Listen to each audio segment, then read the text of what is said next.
This webinar. Okay, we are now broadcasting. And thank goodness you weren't broadcasting before. hopefully if I did that right, we are broadcasting. Okay, there we go. Now attendees are starting to show up.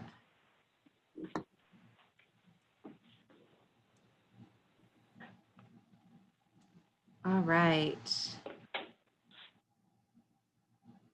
Welcome everyone.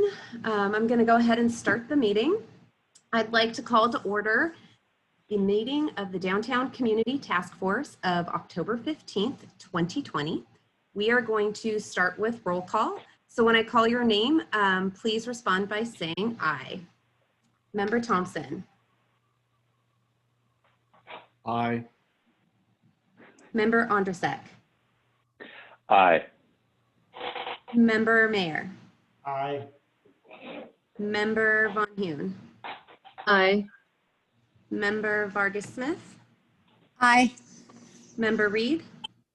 Aye. Member Coyne. Aye.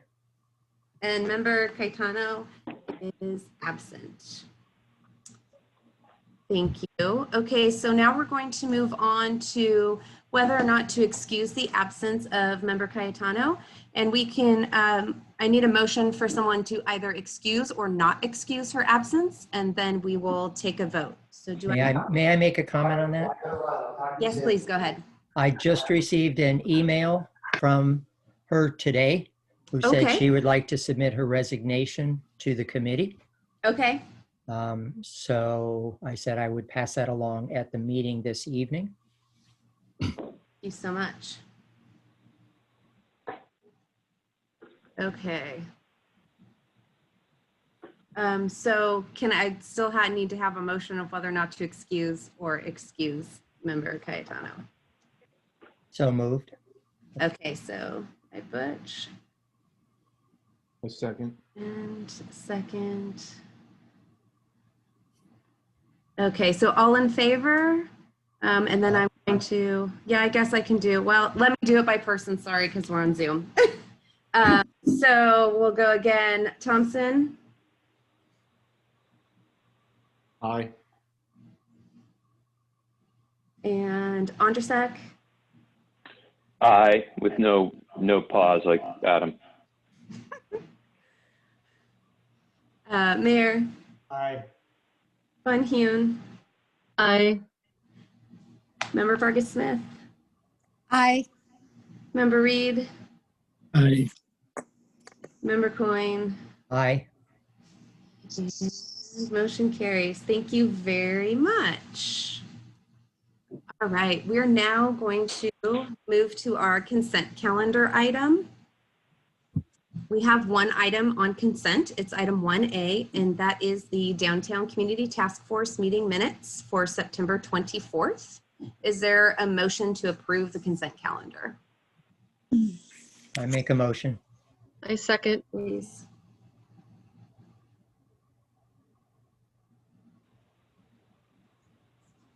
All right, and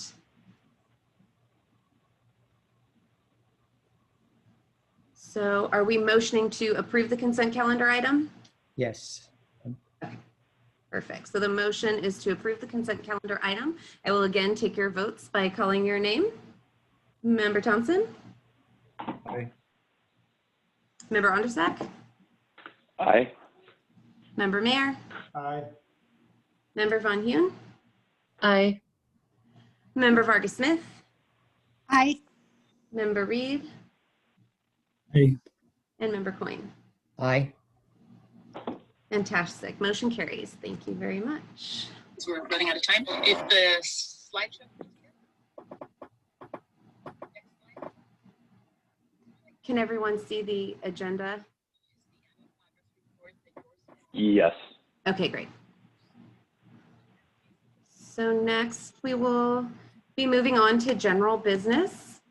The first item on our agenda under general business is item 2, and it's review and discussion of the community feedback from the May and June 2020 online survey and meeting out of a box outreach efforts. So I have a brief presentation for the task force, and then I'm going to open it up for you all to have discussion.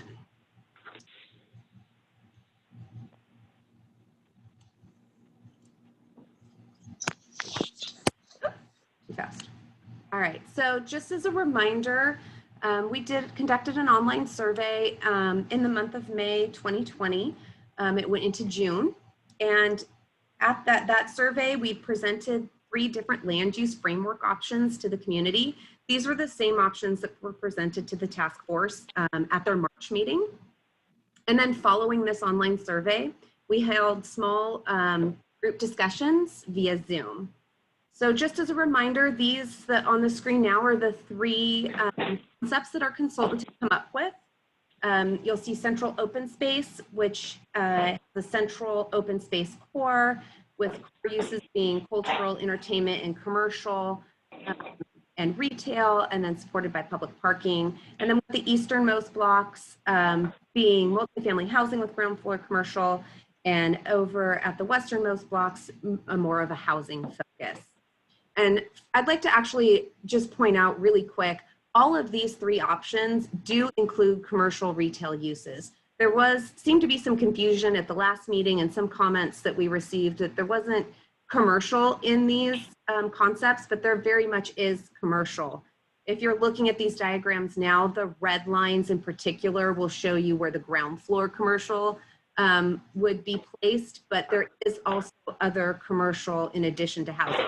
Just to be very clear, every single option does include commercial. It's just where the commercial is placed. So then our second option was the Lafayette Gateway. And this one has a plaza at Lafayette and then another plaza across from the post office.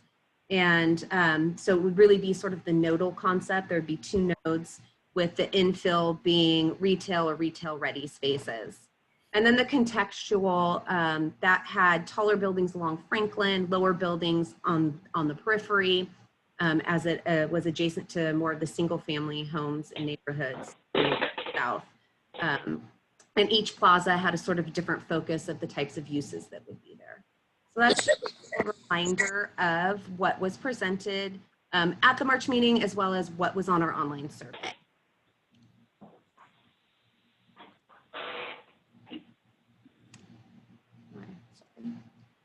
All right, so we asked 4 questions in the survey. We had really great response to our online survey. 485 people took the survey, which is outstanding. And we got a lot of individual comments as well. So one of the questions we asked was about the pattern of the streets and the public space downtown. So as you saw, whether or not the space was central to downtown or whether the open space was at either end. Most people preferred the central open space, which was option 1. Some of the key themes that were mentioned in the comment section was that people really wanted to have a central gathering space, calling it the heart of town. They wanted to make sure there was adequate parking to serve that, and also wanted increased walkability to and from downtown. And then when asked about cultural and commercial activity, how that should be distributed through downtown, again, a majority of people preferred the central open space option 1. They really wanted to provide a mix of retail and entertainment and cultural uses as a central hub versus those that wanted those activities dispersed throughout. And then, sorry, my computer is so sensitive. The next question we asked is about the mix of land uses themselves. And again, most people preferred option number 1, that central open space theme. A lot of comments that were mentioned included wanting more retail and food options, more mixed use in general, and then also preserving the existing businesses. Some community members wanted lesser density of housing or office, while others encouraged more housing. And then some wanted the office uses located in the periphery and then all the retail on the interior. And then when asked about the mix of building type and the heights, most people chose option 3, which was the Lafayette Gateway. But really there was quite a debate over building heights. Some people wanted the taller buildings to be concentrated in the center, and some people wanted them scattered about downtown. So that's something that still there's a lot of debate over, and I'm hoping the task force can have a discussion on after I'm almost done here, my slideshow. And then, so following that survey, we did meeting out of a box where we had small group discussions with basically the same questions, but just opportunity to talk a little bit more about those questions and brainstorm some more ideas. Most people really, again, gathering place for downtown, an atmosphere for families. A lot of people mentioned creating a hybrid of the three concepts, picking the best parts of all of them that will work now and in the future, putting those together into one preferred land use plan. And then, of course, cultural and retail activation was something the community really wants, creating that space for people to go to and for businesses to thrive. And then talking about the land use framework, ground floor activation was mentioned frequently. Having affordable housing was a key theme.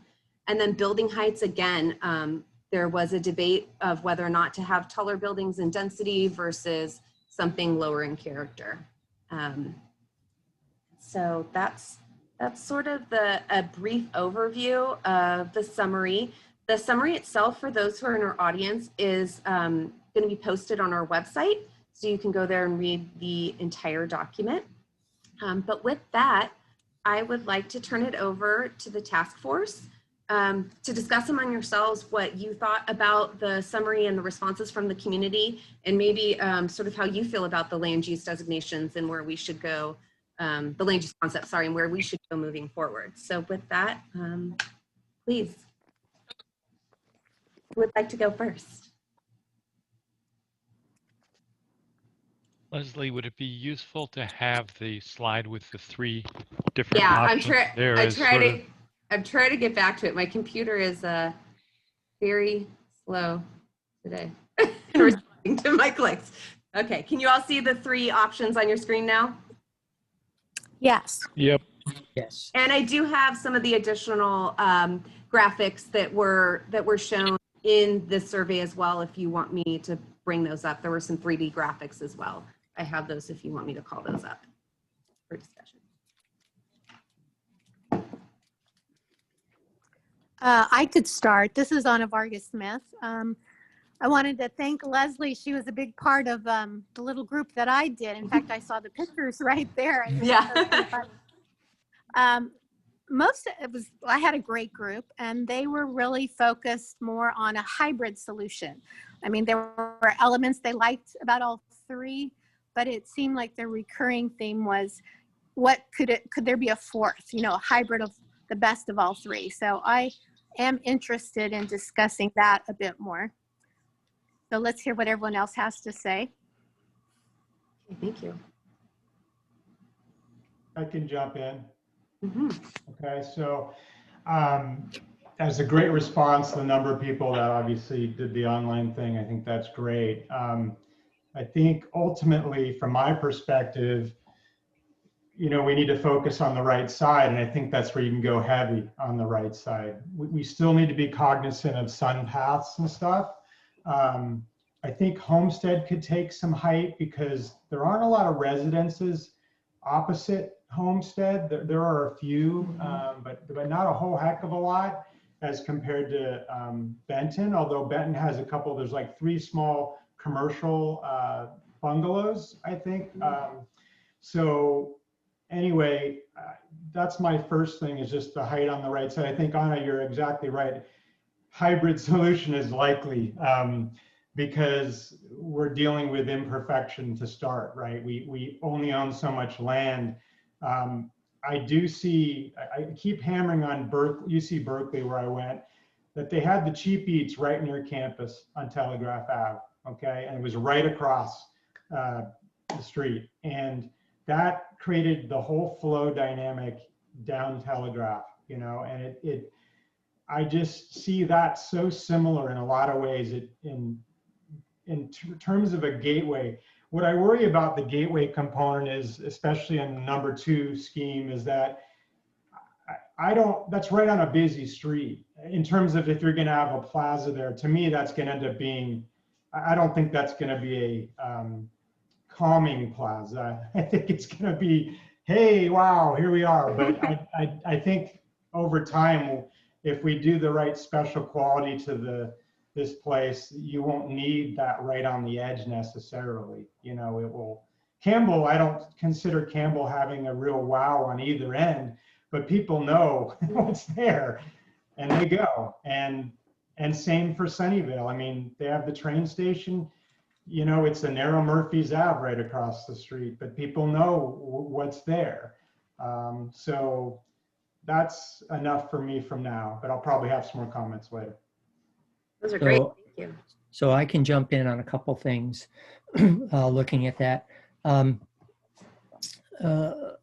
One of the pieces looking at the central public spaces, Rob, I agree with you to a certain extent, but I would also want to make sure we look at making sure we have multiple ones, because I think if you have the downtown, you have one event, it takes over the whole downtown. As the city continues to grow, it would be nice to have an opportunity to have two public spaces that connect, but it allows you to have one big event that ties it together, or it gives you that option of having a smaller event in two locations. So maybe it's not, the sizes aren't equal, maybe one's a little bigger, one's a little smaller, but it gives us an opportunity to really open the city up a little bit more on that part. In talking about building heights, you know, there was on one of the surveys, question 5, there was a comments made about in the near term, and the response to that was in the near term, people were looking at a combination, and I think that's the way we go. So starting with Lafayette Street, I think when you're talking the near term and you're really talking the neighborhood,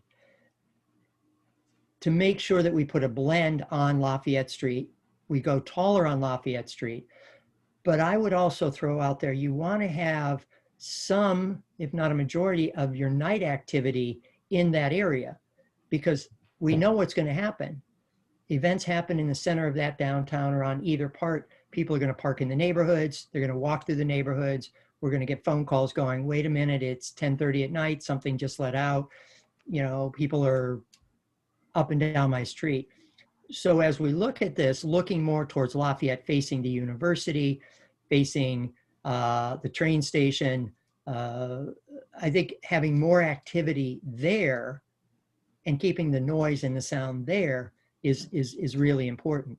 Now, I'm not saying exclude it throughout the rest of the downtown. I think you have pieces in different downtown. So if you have a movie theater in the middle, or you have a cafe here or little clubs there. But I think if you're looking at major cultural, major conventions, things like that, don't bleed them into the neighborhood. I think that could be a real mistake. And then the other piece of it, which we've talked about before, Lafayette Street, going tall on Lafayette Street, nobody cares. The university don't care if you go 20 stories. Of course, that's an exaggeration, but that way you don't have the blockage of the neighborhood around the downtown. We try to keep it open. We try to keep the heights a little bit lower on that part. The only other piece, and this doesn't really tie into the height, is the walkability part. And the more and more I thought about that, and the more and more I did research on it, I would like to throw out that the downtown absolutely should be walkable. There's no question. I think that's a universal. But I really have some concerns about shutting off all traffic to downtown, because I was thinking about it the other day.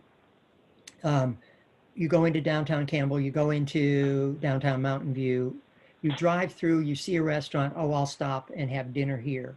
Or that's something I didn't know was here anymore. If you make it totally walkable, you're going to cut off a lot of your public actually going into the downtown. So I think that's an issue that we need to address. I'll stop. I have some other ones, but I'll stop for right now. There was a nuance or an element of what Rob said, I think, that was reflected in Butch's comments as well. looking at downtown Campbell, it's not that it has a plaza or a park that's like this activity center, but they really kind of succeed at times in activating the entire street, I think, in that sort of what. So I just want to make sure we captured that in our comments too, Leslie, so that that we can think about that as part of this plan, that you know, the plazas don't become focal points to the detriment of the rest of the corridor being activated.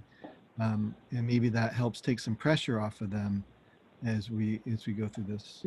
Andrew, the other thing is that we also have the underutilized park near the library for events as well, right? So Exactly. Right. Yeah, sort of a satellite location that can support this when tie into it, connect it a little bit off the main street there. This is That Deborah. was something I was, go ahead. Yeah, the group that I facilitated unanimously chose option number 1 with a central open space, and with the understanding that probably for a kind of phase 1, we wouldn't be able to access that central open space until at least blocks A, B, and D were developed. And also, when we looked at this, I think option number 2 was called Gown in Town instead of Lafayette. It was. Yeah, instead of Lafayette Gateway. But there was agreement that the idea that Lafayette was an ideal place to put more of the higher buildings was the right decision.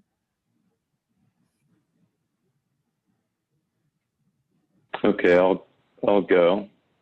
That's okay.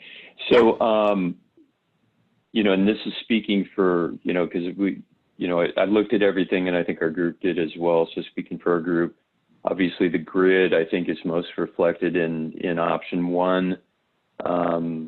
You know, we like that. We like the central space for the open space.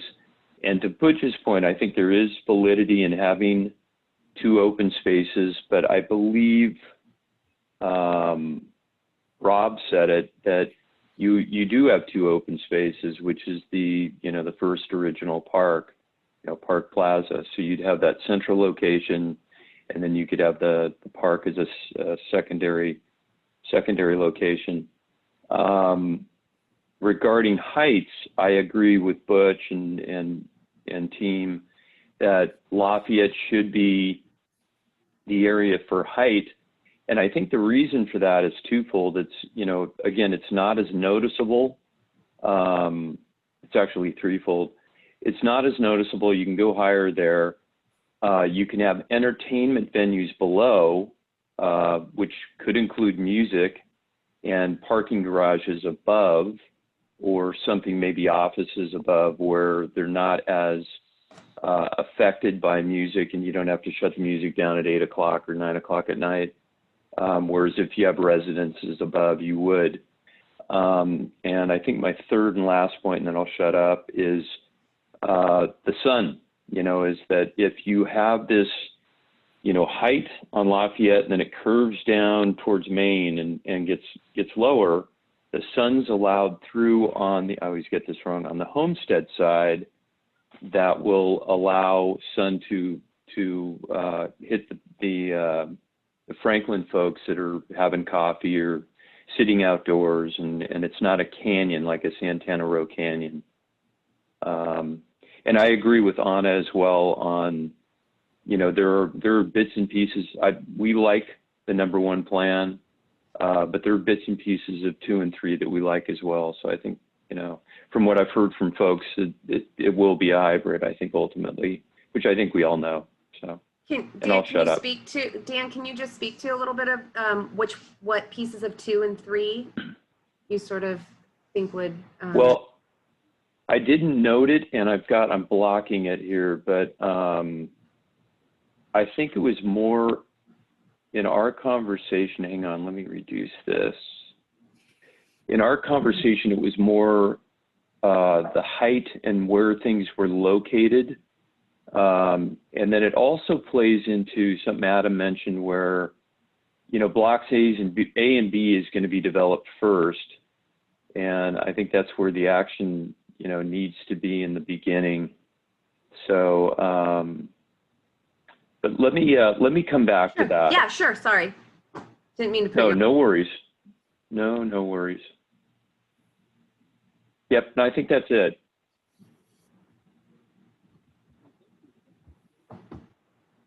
Oh, wait, one last thing, can I? Go ahead.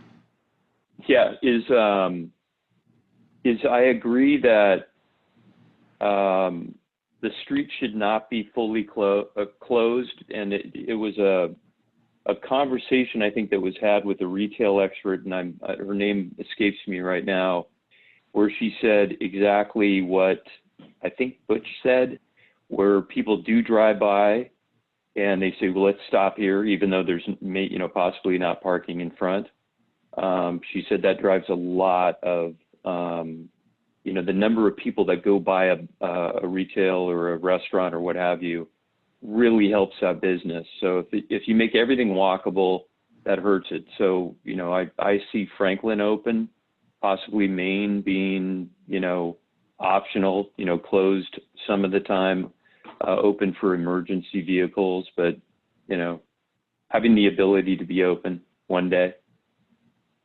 Jackson and Washington as well. Mm-hmm. I think that's it. Thank you. Mm-hmm. Well, I'll go if that's all right. All right, So, yes. and I think, it's a lot of great information that's come back from the survey, and, it's obviously really important to get the community's feel and support for moving forward with some kind of a plan. I think the thing that's not getting discussed is the complexities of land ownership and the limited resources the city has in order to ignite this project and get it to almost be self-sustaining. The city obviously owns parcels A, B, and A, B, and part of C. Sorry, I moved it to my other screen. Mm-hmm. So it's roughly 6 acres, right? I mean, without the land, without the other encumbered land being released from whether it's the courthouse or Prometheus or the other landowners, I mean, we really have limited options. And one of the things, sorry, my lights are going out here. I'm going to go in the dark.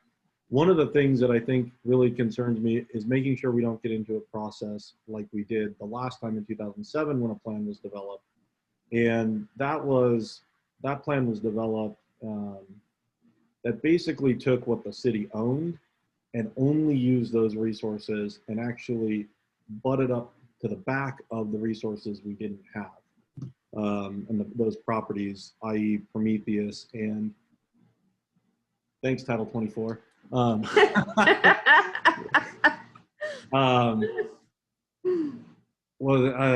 to Prometheus's property as well as the courthouse, which means that we would have basically roadblocked ourselves in from ever being able to expand or have one of those parcels redevelop at a later date. So, Plan 1 looks great, but that is honestly one of the highest hurdle plans you could have possibly put forward from a land use perspective, because it's touching the two major parcels we don't have any control over and any understanding of how soon they might become available. And that's, when I say available, I'm not talking about just available to the city purchasing them.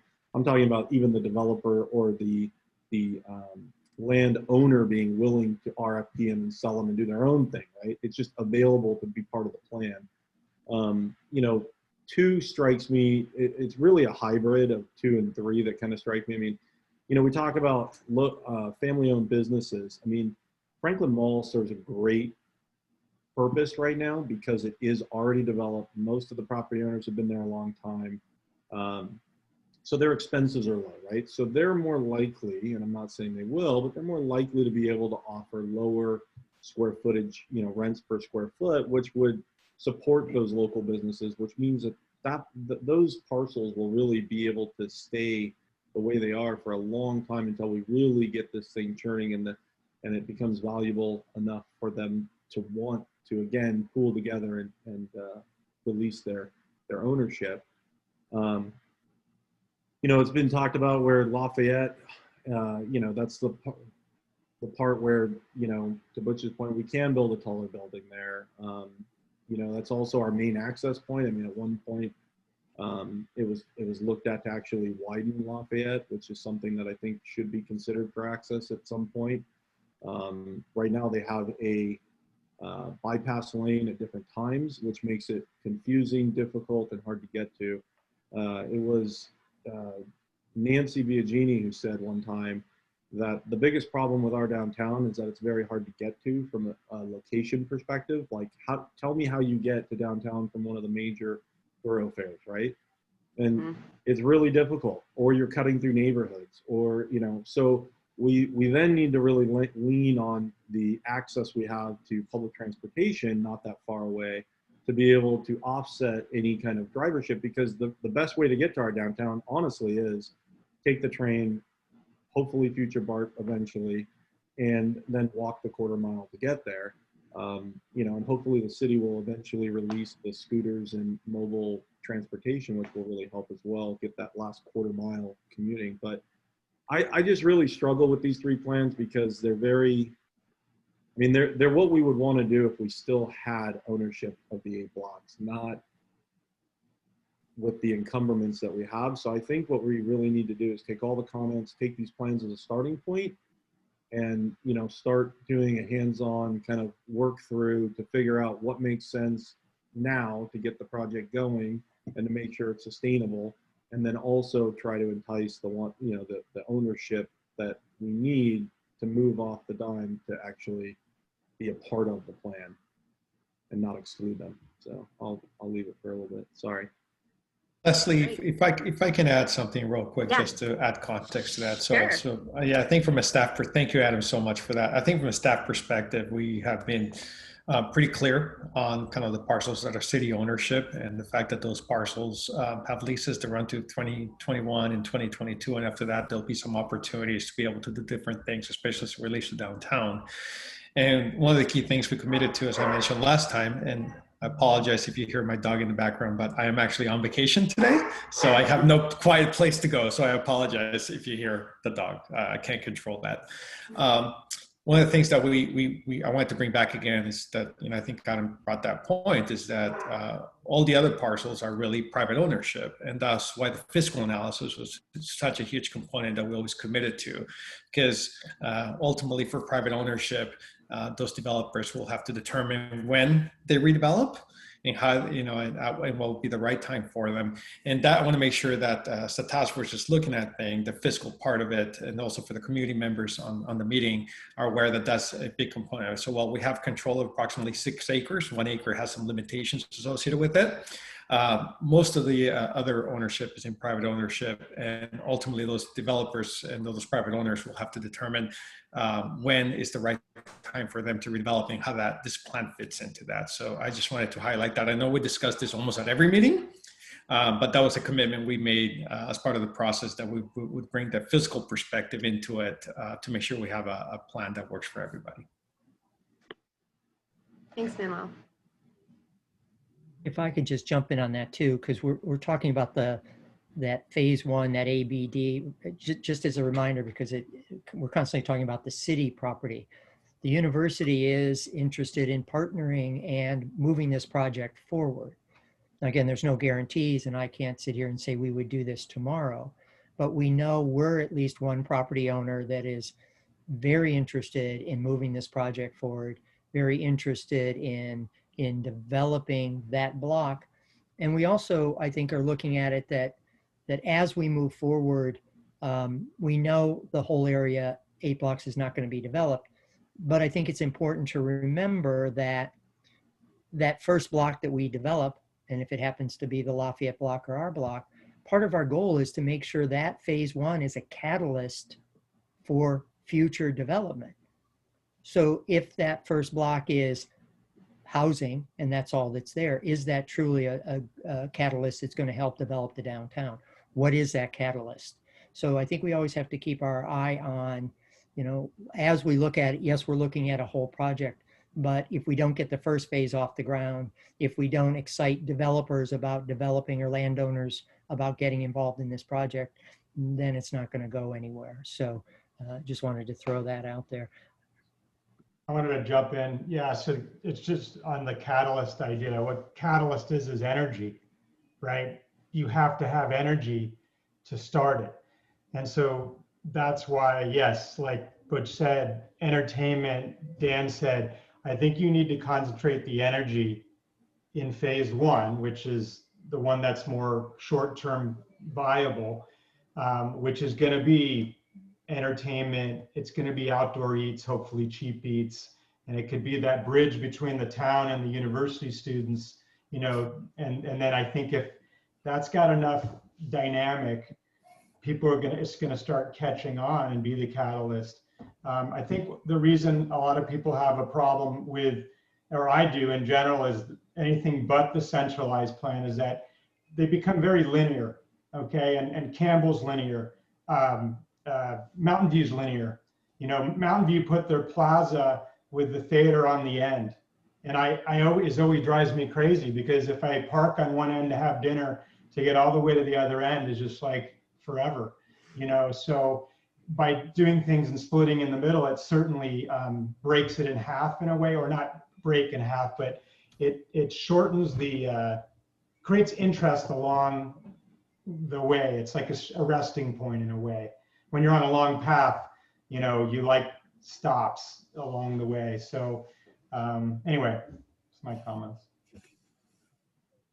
Well, to your point, Rob, what we really should kind of consider, I mean, you know, whatever we build on the first, you know, on the city-owned land, it has to be what makes the rest of it pop, right? It has to be the catalyst. And, you know, hopefully we can make something happen on the other side. But then, you know, what we need to put in the plan for the middle sections, the part we don't have, is that final piece to join it together and have basically, you know, multiple little hubs across that linear space, right? So in the specific plan, we should really talk about what do we do if those parcels, if they decide to want to redevelop, what would we want to connect the two ends of the barbell, right? I mean, because that's what we basically have now. We have a low density retail, probably mom and pop on the Monroe side. And then we have the new, probably more higher density, newer flavor of, you know, night activity and stuff on the Lafayette side. But what do we put in that middle to kind of create a connection, right? So that you're not just walking through an empty space or a dark, you know, on a dark street.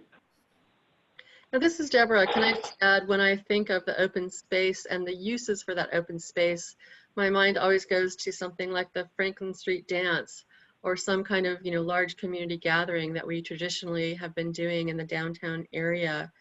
And just want to make sure that we're not, you know, designing this so that we're losing anything from at least, you know, temporary available space that we have right now.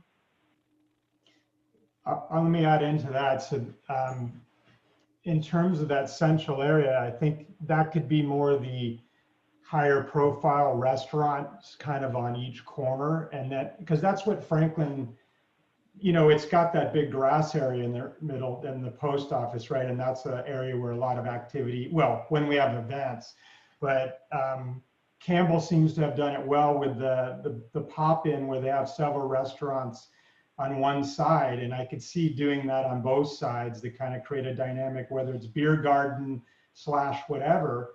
But if you do the cheap eats, you know, the smaller shops, the smaller format cafes down towards the university, you're creating sort of two outdoor or nightlife experiences or eating experiences. You know, there's a little bit more family or a larger format in the middle in the plaza, and then sort of smaller format cafes, everything closer to Lafayette. So I had one question, and this is, I think this is of Jim. In keeping with the catalyst theme, you know, that you have the city-owned land that Manuel and Adam were talking about as a catalyst, it gets things fired up. The purpose, you know, in talking with other cities that have fired up their downtowns, and granted, they had things there. They're not starting with a wiped out downtown. Isn't that the purpose of a form-based code, is to ignite that? You know, so you have the catalyst, you know, on city-owned property, it starts, and then the form-based code takes over and incentivize or motivates property owners to say, okay, look, I'm going to make more money on this development than what I have currently. Can you comment on that? Yeah, I mean that's right. What the form-based code does is it sets into a regulatory framework this future vision for the downtown by setting these height limits, by showing where density is concentrated, where things step down to transition to neighborhood edges. It establishes all that framework, but within the envelope of those forms, it leaves flexibility so that as the market changes through the years, developers always have the option they always have more flexibility to build what the market will bear. But as long as they stay within the envelope of that form, then you're getting the downtown as you had envisioned it. So I think that's basically how the form-based code works. The follow-on to that, do you talk to specific property owners about, as you're developing that form-based code, about what their economic desired outcomes are? Well, in a sense, yes. I mean, as was mentioned earlier, one of the challenges in this downtown study area is all of the different parcel sizes and all the different ownerships. So as we talked to different people and different stakeholders throughout the process, we tried to understand, what was important to those landowners. And then as we started testing different typologies on a quarter block, on a half block, on a full block, we tried to respond with what could be feasible for all of these, this wide variety of landowners. So I think that was part of the process, and I think that the forms that are starting to take shape on these three different options are attempting to illustrate that. These are sort of this variety of parcel sizes, this variety of building shapes that fit on those parcel sizes, and you kind of see those built in to these different options. And if I could just go a little bit farther on these options, because I think it was said here earlier, and I think it's a really important point, is that these are definitely meant to be cannibalized. I think that the purpose of creating these options was not to say, pick one of these and it can't have any aspects of any of the others. The purpose of these three was to say, here's three different ways to configure the downtown and still get the scale, the block pattern, the connectivity, the activation points that everyone has been talking about that they want. And here's three different ways you could do it. So as I hear this group talking about, I really like this aspect of this plan and this aspect of the other plan, that's exactly what is meant to happen here. And this conversation is really good, and I'm taking notes like crazy, because what I'm starting to hear here is what the priorities are from this group in how you would reassemble a plan that has desirable aspects from each of these. Very good, thank you. Thank you, Jim. I have a question. This is arena. And that is, so in the specific plan, the general plan gives kind of an idea of what, each area or parcel would be permitted to be basically be zoned at, right? So if somebody wanted to come back with a parcel, if they own one on El Camino, it's, gives you a DU per acre, or it gives you a use of like community commercial or residential, or office, whatever. So in this plan, I'm assuming we're going to basically provide an adjustment to the general plan that would specifically focus on these 10 blocks that would basically provide, those kind of parameters for different parcels or areas of the, the downtown specific plan. But then I know, it takes a long time, does that make it easier for entitling, or does it make it same as it is today with whatever it is if they wanted to do a general plan amendment? That's kind of, you're correct on the process. When we adopt this precise plan, it will change the general plan designation on all the properties in downtown to our land use plan that will be in the precise plan. So that's correct. And this land use plan will be specific for downtown. So we'll be developing our own new land uses that are specific for downtown, which will be added to the general plan. And it does, I think a plan like this does make it easier to develop because it's very laid out for people. It's accompanied with standards and design guidelines that are, specific to this area, and that a developer can look at and staff can point to that this is what we're expecting. Whereas other parts of the city, you don't necessarily have that unless you're within a specific plan area. The general plan does give you some general guidance, and we do have some guidelines, but this would be very specific to this area and laid out for everyone to understand. okay. They will need, to your point, a developer would need to come in and rezone their property, more than likely. I haven't done a detailed analysis of the zoning designations on everything. I know there is a downtown zoning on some properties, but it is, they would need to come in and rezone their properties. But does it makes it easier though that we've changed basically the land use, right, through the specific plan, so they're not doing a general plan amendment, so it cuts out. Correct. They shouldn't be doing the general plan amendment. Sorry, this is Rena. I just wanted to add, the other big thing about this plan is there's going to be a programmatic EIR. So the environmental analysis will just be for a project specific kind of analysis. That will likely cut down a lot of time. I mean, it obviously depends on the site, but they probably, I know in Tasman East, a lot of the projects that have come and align with our specific plan have done addendums, and they don't need to be circulated. They're really mostly administrative kind of documents. So that's a big time savers for developers. And I think it's really about how we set up this specific plan. I don't think it's necessarily guaranteed that people are going to have to rezone if, as part of the specific plan, we come along with some zoning districts that would be in conformance. So, I mean, that's just sort of an implementation step for us, and how far do we want to take this plan to facilitate development. But that's something that we could build in as part of the implementation, that we would actually do zoning districts that would help further the plan's, overall general plan goals.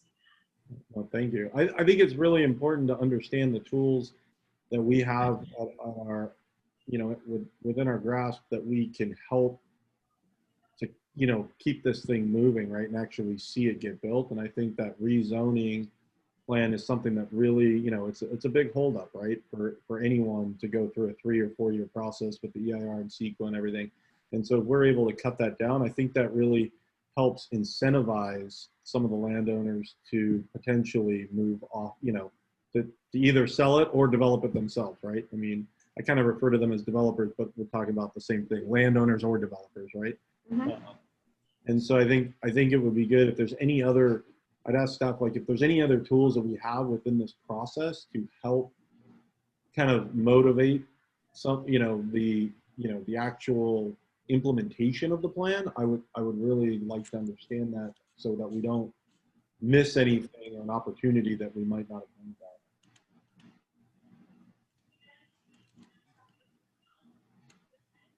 Great, thank you. Anyone else want to add to this fantastic conversation?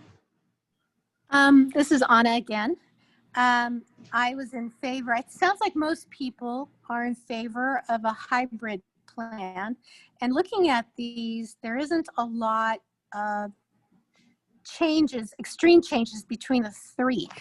Would it be far-fetched to suggest that if we could combine all three and just take out what didn't work, we'd have a clearer vision of the entire final timeline for development? I can envision that, and it's not far-fetched, I can see the 6 blocks starting resembling the contextual plan. And then as we move into later stages, it would resemble more the gown in town. And the last stage being perhaps that Main Street opening up into the library. And that could take, I don't know, 15, 20 years. But I could see where all of this could work together, most of it anyways. So I feel positive that we're on the right track with this conversation. Great, yeah, and like Jim said, there's a lot of good comments that you all are making that's really gonna help us sort of narrow things down and massage things into one plan for us to talk about. Leslie, can I comment on? Yeah. On us? Please. I think that is an excellent way of looking at this, that you know, in a sense, it's a very practical approach. You know, you're starting where you can start because city controls the land, because you can capture the Franklin right-of-way.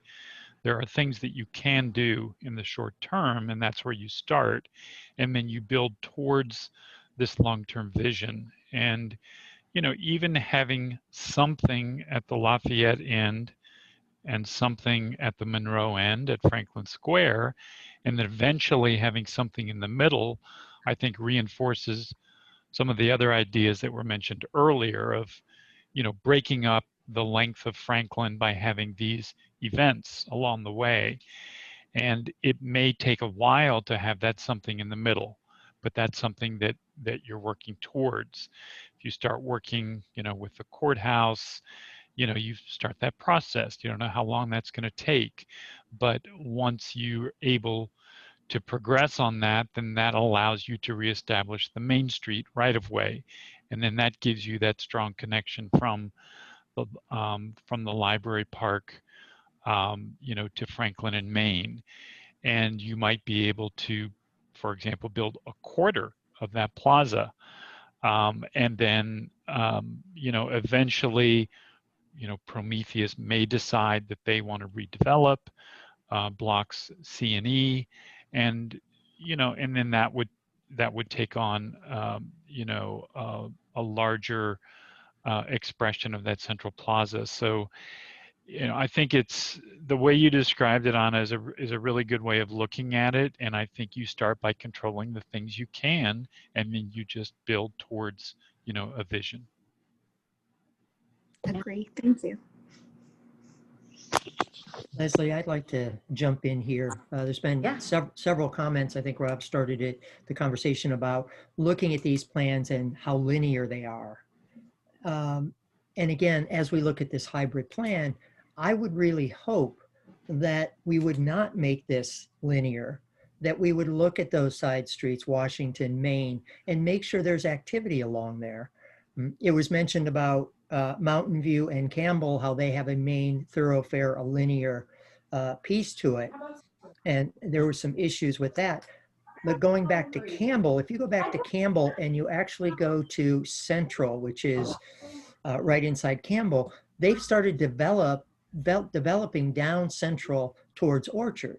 So if you go down the main drag in Campbell, take the left, all of a sudden now you have flights, you have other restaurants, and you have other activities that start wrapping the other part of the downtown. So I would hope, as we look at this hybrid model, that we don't just throw housing on the periphery and everything running along Franklin Street. Let's look at those side streets. And you see it a little bit, the piece of it I do like with the central part is you do see some of that retail being wrapped around those side streets. Mm-hmm. Let people explore it. That takes the linear piece of it away. If I know I can come in from any angle into this downtown, Main Street, I see something, Jackson, I see something, Franklin, I see something, instead of saying you have to go to Franklin and go up and down Franklin. So I hope that makes some sense. Yeah, it does. I wanted to add, you know, just sort of the overall is that in terms of what's going to be worked on, Jim, you know, like my hope is that you really push the limits. Like if we start with a design that's kind of conservative, then as that gets kind of massaged, it generally doesn't go increase and less conservative. It starts to just keep getting watered down and more traditional. I'm not saying traditional is bad, but I hope you understand what I'm saying is that I really want you to just get those those brains, everything firing and saying, what is possible here? And I know we've got feasibility and stuff like that, but that's why we have you. You're the expert at making the magic happen, and taking these comments, but really pushing us and pushing this design, and not being afraid, and I'm sure you're not, of if we say what the heck, but it happens to me all. I'm like, well, just trust me on this. This is just the start of the dialogue, and so that's just what I'm excited about. The next step. Yeah, good thoughts. The first moves need to be bold, because they're really what's setting your intention for what you want this downtown to be. And so you want to say that very clearly and very boldly, and then let that carry some momentum as the subsequent blocks are developed. And Butch, your comments are exactly right. Once the value in Campbell, real estate, the value just is increasing as the dynamic increases, right? As the energy grows, then it does work its way out. Absolutely, absolutely. Jim, when is it, in your experience, when is it time to kind of understand like what's going to make this downtown set apart and draw people into it? If we just put up some restaurants and some buildings, that's not what creates, the synergy and that dynamic, draw for people, right? And I think we had this conversation a long time ago, kind of about a year and a half ago, and that was, do you want to be a local draw? Do you want to be a regional draw? And how, we haven't really, that was one thing I didn't see in the survey question of kind of what were people's expectations. Is this just for Santa Clarans, or is this for, a larger area? And when we speak about that, we would need to do something to obviously replicate some of the success the other downtown areas have had, but also set ourselves apart in a way to showcase what this space has to offer that would be different and why you would come here. Yeah, good thoughts. I felt that we started to get into that, just entering into that conversation in our last meeting. What is it that makes this place special, unique? What makes it authentic to Santa Clara and not a generic place that could be like, any other place? And I think that enters the whole world of placemaking. And I think that's sort of the next stage of our study, working with all of you and the community, is to really get into some detail, into that fine grain, into the the textures and the programming of what happens in these spaces, and what is it that will, authenticity is one of the big ideas that came up very early in the process that's important to this community. And I think we really want to take that to heart. And so, yeah, those are all the right questions, Adam. I don't think we have the answers yet, but I think this next stage, when we get into the placemaking exploration, is going to start to define some of that. So Jim, if I can jump in, this is Butch again. I understand what you're saying, but I also have a little bit of a disagreement. I think we've been doing placemaking now for years, if not decades. And looking at the material, I think we have direction. So I want to be careful we don't keep reinventing the wheel. It was pretty unanimous about looking at the art and the history of the area, making sure that we take that unique component. There's been conversations about making this downtown a part of the city, knowing that basically north of 101 is high-tech Santa Clara, it's cutting edge, it's tech industries, and this part, and that's uptown, and that's entertainment and that thing. But when you come down into this part of it, we're the downtown area. So you have uptown, downtown, south of 101. this is where you're going to find some of the history. We have the Alonis, we have missions, we have the old pieces of the old downtown, which Reclaim Downtown keeps talking about, and things like that. So I think there's a general agreement. I don't mean to speak for everybody, but I think there's a general agreement. We kind of know the direction to go with. The piece of it, which I agree with Rob, is how do you take that and put that bold excitement, wow factor on it that just doesn't make you a little sleepy downtown that nobody's going to come to. The second part of it is, and I think we, to address a little bit of Adam's, who's coming, we know a little bit about this. We know the downtown, the Santa Clara community and the neighborhood wants to come downtown. But we also know with the university there, we're going to be pulling people from all over the country and all over the world coming into Santa Clara. And it would be really nice to be able to say, when you're here, here's a nice place to go experience it. So I don't think it's necessarily somebody that's sitting in New York City saying, hey, I'm going to go visit downtown Santa Clara because that's the hot new spot to be. But I think if they're here and their child is here going to school, they're going to want to go, hey, that's an exciting place to go. And it's not Santana Row, and it's not downtown Mountain View, and it's not downtown Campbell. So I just want to make sure we don't spend another year placemaking, reinventing that wheel, which we've already had some of this conversation and had some of this discussion. I know it can go further, but I hope we don't go back to square one. Hey, and I want to echo just, and I'm brief, as well said, Butch, and I'm not knocking the process at all, but, you know, between us, you know, our groups, our, you know, what Butch has done, our group, we have people that have, you know, that's all they've done is studied towns that flopped, you know, that went in and they put all this money into their downtown and it failed. And we called the retailers and we called, you know, the people on those streets. So, you know, without going on and on about a speech I've given before, you know, you talk about hybrids, it's, you know, it's the architecture, it's the verb, it's the foot traffic, the excitement, and it could be, you know, 2 or 3 different unique retail establishments. A Deca is down on 24th and Alum Rock, and it's one of the greatest restaurants, I think, in the Bay Area. And we, you know, we used to drive before COVID. We used to drive down there to eat. You know, you pull in a couple of you know, stops or restaurants or places, and it's going to be a destination spot. You know, but it's not just one thing. It's you know, it's a hybrid of all kinds of different things, and we have to really look at that, and I think take inputs from, you know, quite a few folks on that.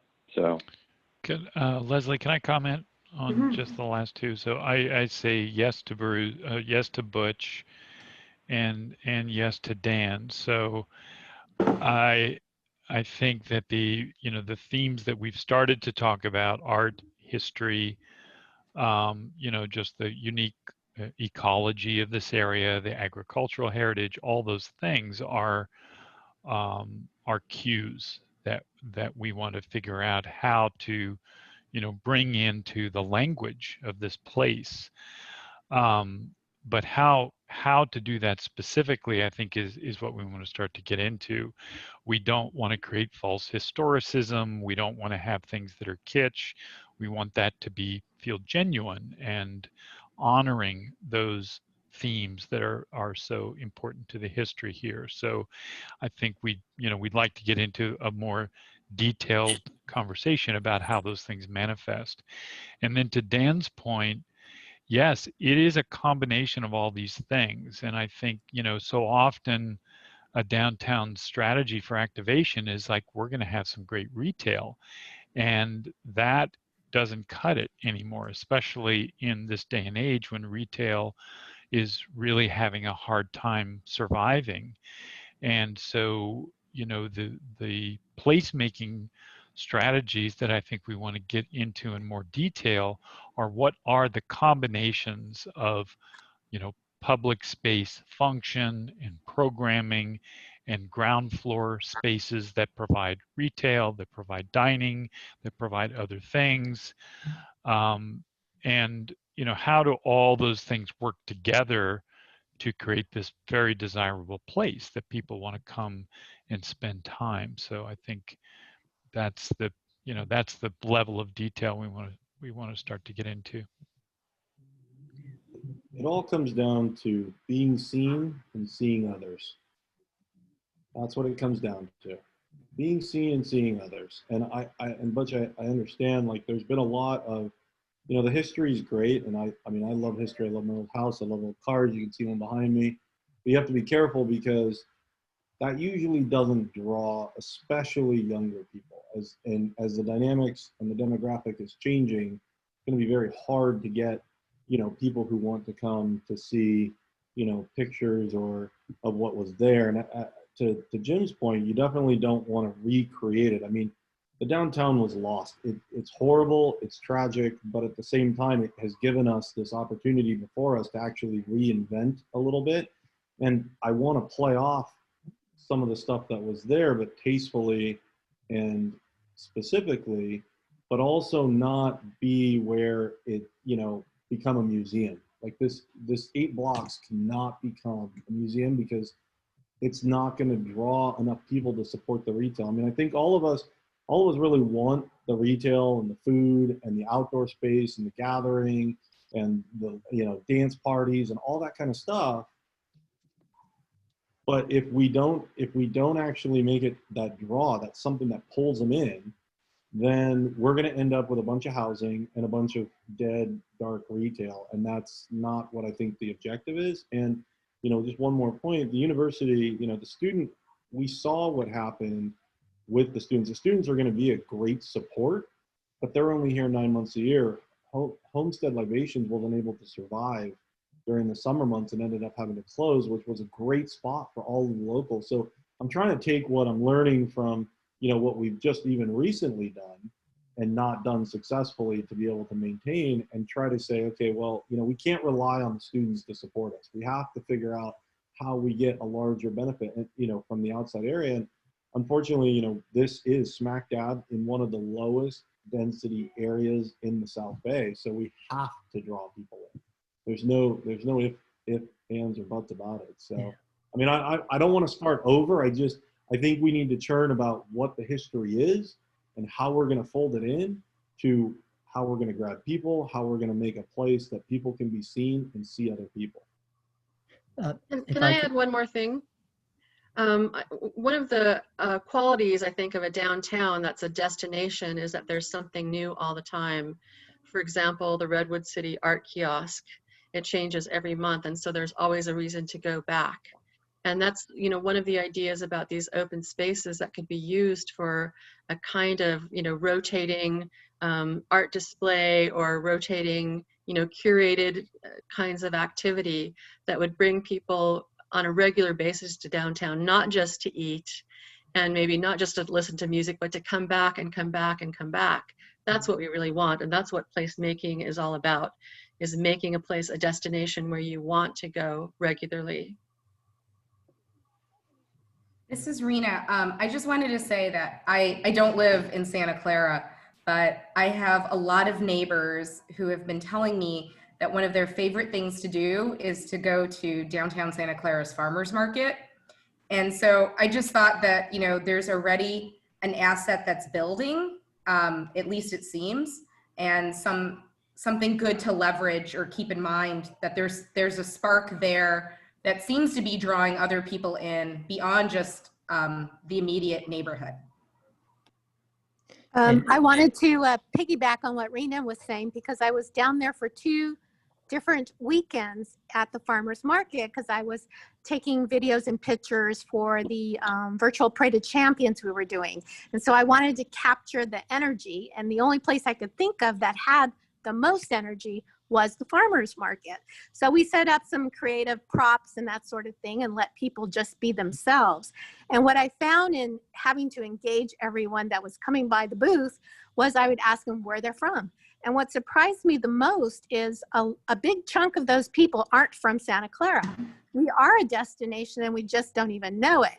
There were people from Willow Glen, the different parts of San Jose, Sunnyvale, Mountain View. I mean, I was really like, oh, you've come a long way. Well, thanks coming. I'm the ambassador or something, but I said, well, thanks coming for the farmers market. And they said they loved it. It was charming. It was cozy. People were friendly. It didn't seem overwhelming to them. And so they chose to come to Santa Clara. So Rena is very right. We have a good thing that's activated. Perhaps we add music or art to that piece that's always working.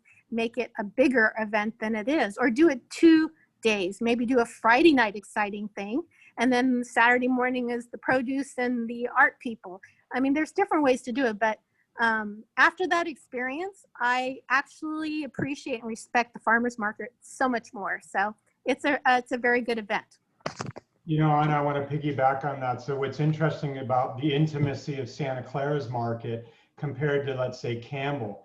Campbell is an absolute zoo, at least it was. I mean, it's a larger format, it's dense, there's a lot of people. And it's, I mean, the question is ours intimate now because there's not a whole heck of a lot around there? And that's, people like that intimacy. And what does that mean moving forward as we get a downtown? Is it going to remain intimate? You know, I mean, again, people go to things for different reasons. I know that I like the intimacy of our market. I'm also older, you know, so I don't want as much. I got little kids, and you know, it's hard to keep track of everybody in a larger format. But yeah, it's certainly an asset, Rena. That's a good point. And I wanted to mention for Butch, actually, I saw a lot of your students there. They absolutely loved the market. And that really surprised me because like Rob's saying, is it for older people? But no, these kids were thinking this was the coolest thing they've ever done right outside their door. So all the kids we saw there, it was a really strong turnout. So I think SCU would like a better farmers market for sure. And I would agree with you. I think they do that, but I'm going to steal something from Adam. That he had mentioned a while back.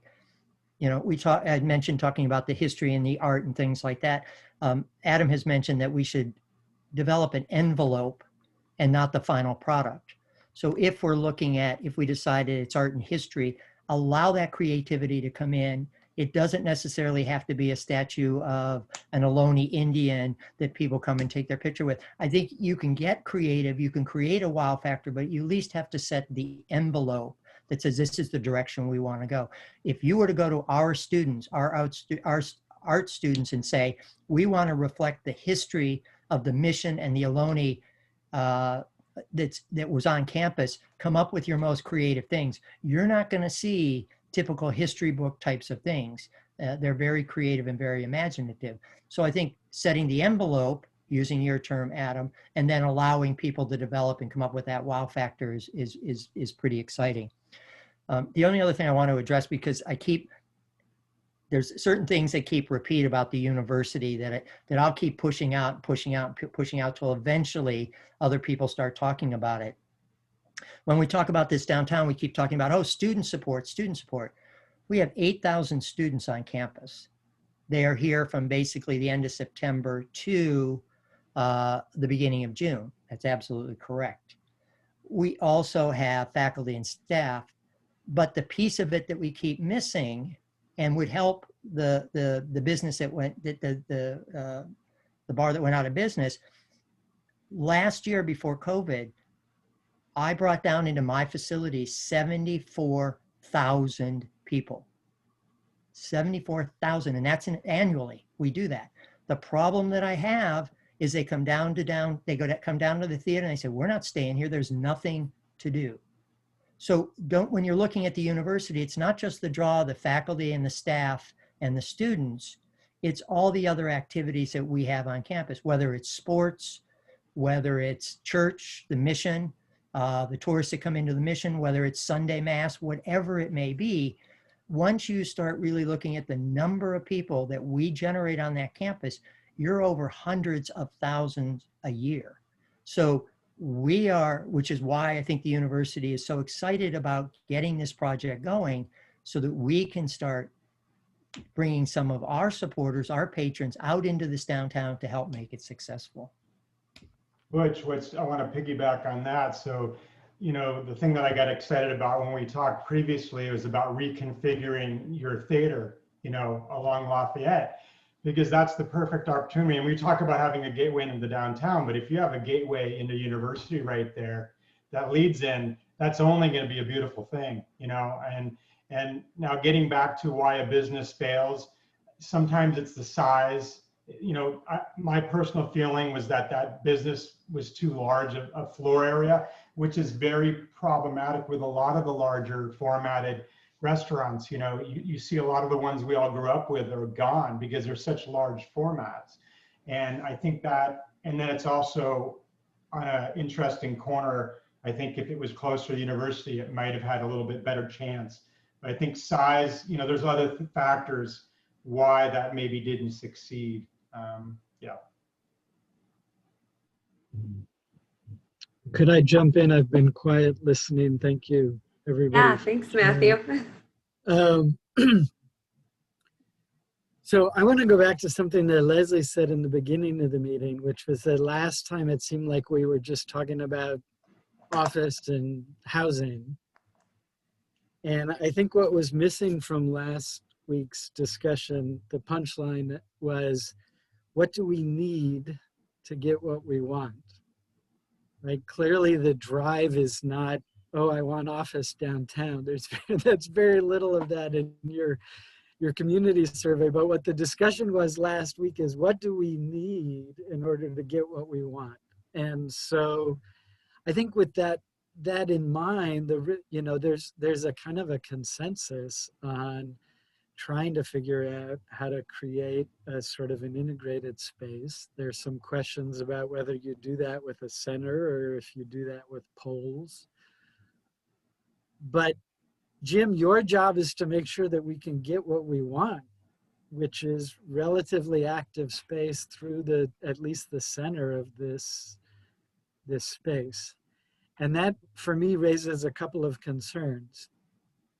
As we plan where housing might be in the plan and what the heights might be, we need to acknowledge that, again, the goal is to figure out what we need in order to get what we want. And if additional heights in different parts of the downtown are what facilitate or incentivize the current owners of those sites to redevelop to get us what we want, we may need to acknowledge that we have to spread some of the heights and some of the density throughout the area. It looks great on paper to have heights on one end and, you know, the sunlight and all of that makes a lot of sense. But if I can't build above 3 stories and it's going to take me 5 to get what I want, which is a restaurant on the ground floor, the planning needs to give that incentive to the owners of the land to make that happen. And I think that's super important as we move into placemaking and the sort of more detailed discussions, is that we have to figure out, what do we need in order to get what we want? The other concern— And I agree with that, Matt. Sorry to interrupt, but yeah, I agree.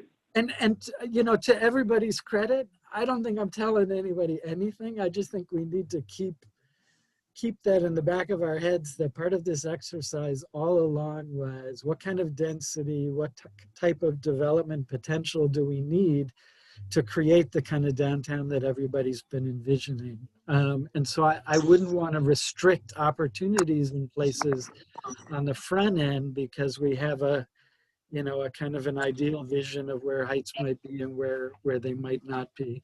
I'm not sure that, you know, a kind of a modest height along Homestead and Benton are really going to intrude on neighborhoods. For the most part, those streets are not residential streets. And while I acknowledge the sort of, you know, general goal of having transitions, I'm concerned that we are constraining the opportunity to redevelop those sites by assuming that those little houses, most of which are commercial right now, are actually homes. My final point is this: I get it, we need a catalyst,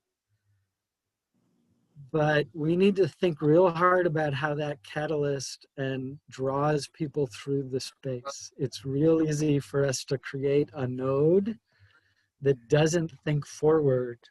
I appreciate Manuel's concern about the sort of fiscal reality, but if we don't structure this in a way that looks forward, even if it's 20 or 30 years down the line, it's never going to happen.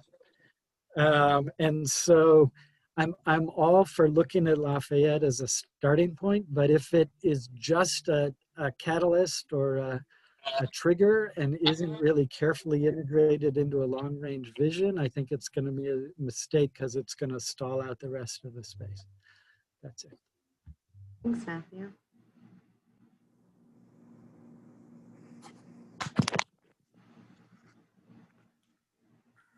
Everyone's really quiet. Anyone else on this? I got a items comment. on the agenda. I do have one comment about Matthew's perspective, which I think is really good.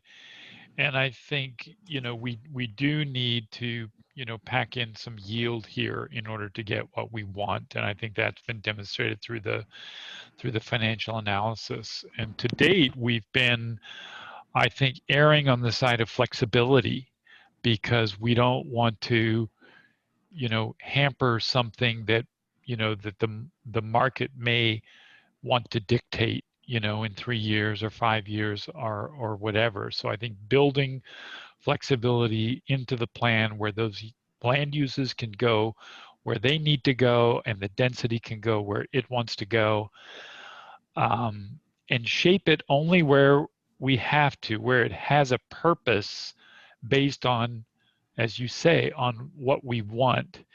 And I think that that's what we need to just be really deliberate about is, what are those scale things that are really important in certain places or solar access, and also what land uses and their associated density will best help activate, because what we want out of this plan is this active place. So how do we strategically shape these supporting land uses so that we're maximizing that activation? And I think that's a really good thing to just have us all give some more thought about as we move forward. Thanks, Jim. Yeah, real quick on that.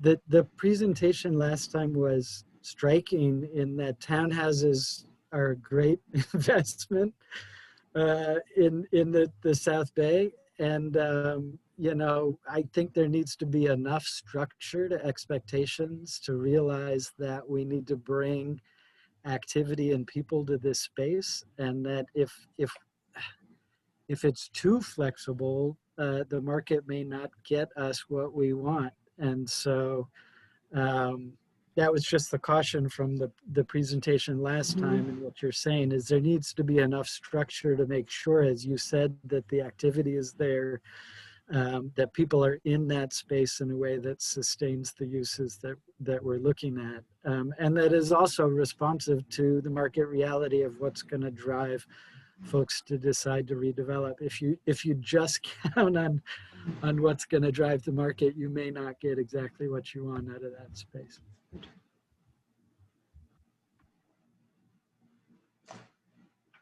All right. Anyone else on this before I have a question for Matthew. So you brought up a really good point. Prometheus owns most of the downtown on one side. Swenson owns the rest of the downtown on the other side. I mean, they dominate. So your point is very good. So what do you see as their incentive? I mean, you're very busy in the industry as far as affordable housing and everything. Do you think they would say, if I could have 5 stories or 7 stories, absolutely will redevelop here on Benton? And Swenson, do you think he would also react just as strongly if we offer them more floors to redo it? Is that what you're suggesting? We just need more height? Yeah, I mean, I think there's a mix, so the balance is sort of height and density, and form-based density gives people more flexibility. But my guess is if you ask the folks at Prometheus and I actually assume some of you have, what they need to give up or redesign some of that space, they'll be real clear. I need X number of units per acre, and that is roughly, whatever, 7 or 8 stories. So I don't know what it is, but folks don't do things because they think it would be cool to have a historic downtown. They do things because it makes financial sense for them to go ahead and jump. And it doesn't mean that a cool place doesn't make their space more valuable. I don't want to say there's not a collective interest in making this work, but it's a decision about where to put dollars that can be raising money someplace else. And so, it is almost that simple. And it's complicated. Once things are built, you have to be able to build them better and, absorb the loss that comes with tearing down whatever you have or restructuring whatever you have. So the barrier the bar may be high. I think we've asked staff to help us figure out what those, the fiscal implications of different options are. But I think, for Jim, if we're not thinking about zoning those spaces that we would like to see develop for a different or a reconfigured use in a way that makes them financially viable in that use, then it's never going to happen. And so, and it's not always heights, but a lot of it is heights. How much can I fit on a footprint, and where are we willing to go to get that to open up and support a kind of a net loss, potentially ground floor retail. Thanks, Matthew. Just last thing on that, I think that it comes back to what we were talking about earlier, where we have to sit with them and understand desired outcomes, I think, before we start drawing, specifically with those two. And Leslie, that goes, goes back to what my initial question was with the Brown Act, which thank you for enduring all those questions. But, that we can, either as individuals or as a team go and understand that. Because those two landowners are critical. Yeah, and if I could just comment a little bit, I think that, some of those conversations have started. They've been a part of our, due diligence process and our stakeholder meetings. And as, you heard from Ben in our last meeting, our economist, exactly what Matthew is saying is true, that there's got to be some financial reason to tear down what you have and build something more. And you've got to have enough yield allowable within the new code to do that. And I think that's, as you look at our height diagrams and our density diagrams that correspond to each one of these three, I think you start to see that. And there are some pretty tall buildings, we're getting up into the,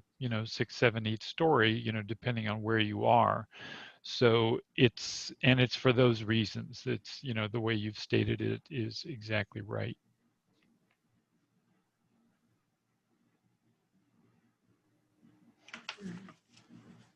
All right, I'll ask one last time before I move to public comment for this item. Any more comments, questions, discussion items that's on anyone's mind?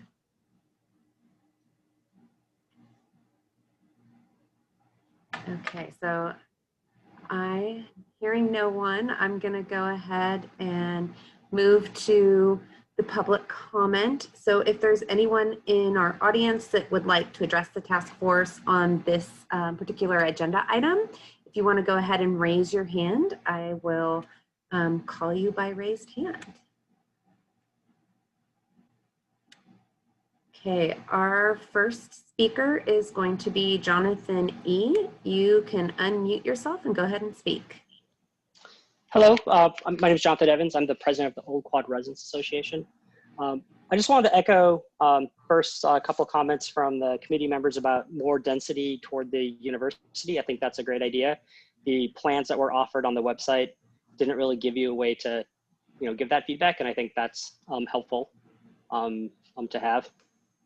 I also want to echo some of Adam's comments about, what can we do to make sure that, this is more actionable and make it easier for developers. I know one common, one of the pieces of feedback was kind of the cost of permitting and going through all the process. And, if there's any way as part of the precise plan to make sure that that's streamlined, I think that might help us get more what we want, as opposed to, make it easier to pencil out maybe some of the retail and such that we want to see. And then to other comments related to that, while I do agree flexibility is going to be great for people, we do need to make sure that, since the community really wants to see retail and restaurants and kind of placemaking, we probably, given that that doesn't pencil out, we'll have to mandate that as some sort of, benefit, or, as a extra cost of, developing here. And so we don't necessarily give too much flexibility, because if we have that and everybody just, builds nothing but housing, then you may never get that retail corner or square. So we have to make sure that that's appropriate. And then finally, there are a lot of comments about walkability, and I'm a little concerned that some people maybe don't understand walkability versus pedestrian only. Walkability is about creating a place where pedestrians feel welcome and are able to, go up and down the street. You don't necessarily have to close a street off to make it walkable. There's really great examples of streets, even some that are limited use, like the 16th Street Mall in Denver, State Street in Madison, Wisconsin, or Nicollet Mall in Minneapolis, which are all very pedestrian-oriented streets. They, in some ways, they do limit cars on them as part of making that, but you don't necessarily have to do that at first. So having that flexibility, I think, is great, because you want to be able to have a thing that you can shut down and, maybe hold a farmer's market, or, make a kind of a pedestrian-friendly zone, especially once you've got more places. And I want to make sure we maintain that, because, a farmer's market's great, as people mentioned, and, make it easy to hold those type of events. So I think that's one other thing to incorporate in the plan, is make sure that, like, if people want to use those spaces, take one of these kind of plazas and turn it more into a shared space, make sure there's a permitting process and a way to do that within the city, because that's actually really challenging for community organizations, for example, to hold a movie night or music in the park or in the town square. So we should make that a focus and have a way to provide that as well. Thank you. Thanks, Jonathan. Okay, so next up we have Atisha. You can go ahead and unmute yourself and speak. Hey guys, hey Jim, so nice to see all of you. I just have kind of few comments to echo here, and just as a PR community member, I think the direction of creating this vibrancy in retail is going, it's a great conversation, and I feel like all of us want some hodgepodge, as that word I picked up at one of the stakeholder meetings, but just something that's the downtown. We don't want a rubber stamp or a cookie cutter downtown. So a phased implementation is great, but at the same time, we need to make sure who and how the ground floor is getting curated. Is that the city controlling which restaurants come? How can we make sure that it's only not Starbucks and McDonald's being rented out by the private developers? So really having to, I want to bring back, who's going to curate the art? Who's going to operate this downtown? Who's going to say that this open space, how can be rented out to this community group for this event? Is there electrical connections? Is there utility connections to hold those events? Who's going to get into that detail? And that is what's going to make this downtown. Other thing I really want to mention to the city staff and the DCTF is you have looked at good examples of implementation. It is important to look at bad examples of implementation, because the flexibility can go the wrong way. And in this case, we might end up with cookie cutter townhomes. It's really easy in the real estate market how it's working. And, I live in a townhome, and it's really easy, to make a townhomes. And, we are seeing that with Catalina within a quarter mile. So making sure that there is a cap to every land use, that will be really important. And I like the idea of having open spaces. As part of each development project, each developer will have to give certain percentage of open space. So instead of letting that go out to somewhere else in the city, why not we absorb it within the downtown? And why don't we make the roofs as one of those open spaces, public open space, roofs. So the idea of privately owned public open space could be something we float in this downtown. And just kind of a general observation, because I've been on the other side of this meeting. If we were in person as an audience, I could see who the other audience people are. But in this Zoom webinar format, I really don't know how many other people are attending and who those people are, who are the people interested, are spending time being part of these meetings, spending 2 hours, of their personal time. So if we can make sure that we know somehow who the other audience are, the other audience members could know that. That will add more transparency. Thank you. That's it. Thank you. Okay, our next speaker is going to be Bob O'Keefe. You can go ahead and unmute yourself and speak. Yeah, hello. Thank you, Leslie, and all task force members. I just want to echo something I think Adam Thompson said a little while ago, excuse me, that once everything is vetted fully between the public and the task force, and there's a plan put in place, I would like to see a fast track for any of the permit process or any of the other things through the city. And I think that's a great way that the task force can make a recommendation to the city council to do that. I think it's totally appropriate to do that. Again, after everything is fully discussed with the public. And thank you, Leslie. I think echoing on what the other speaker just said, I did a little chat earlier. From the public point of view, we can only see a slide up there. We see one person speaking at a time.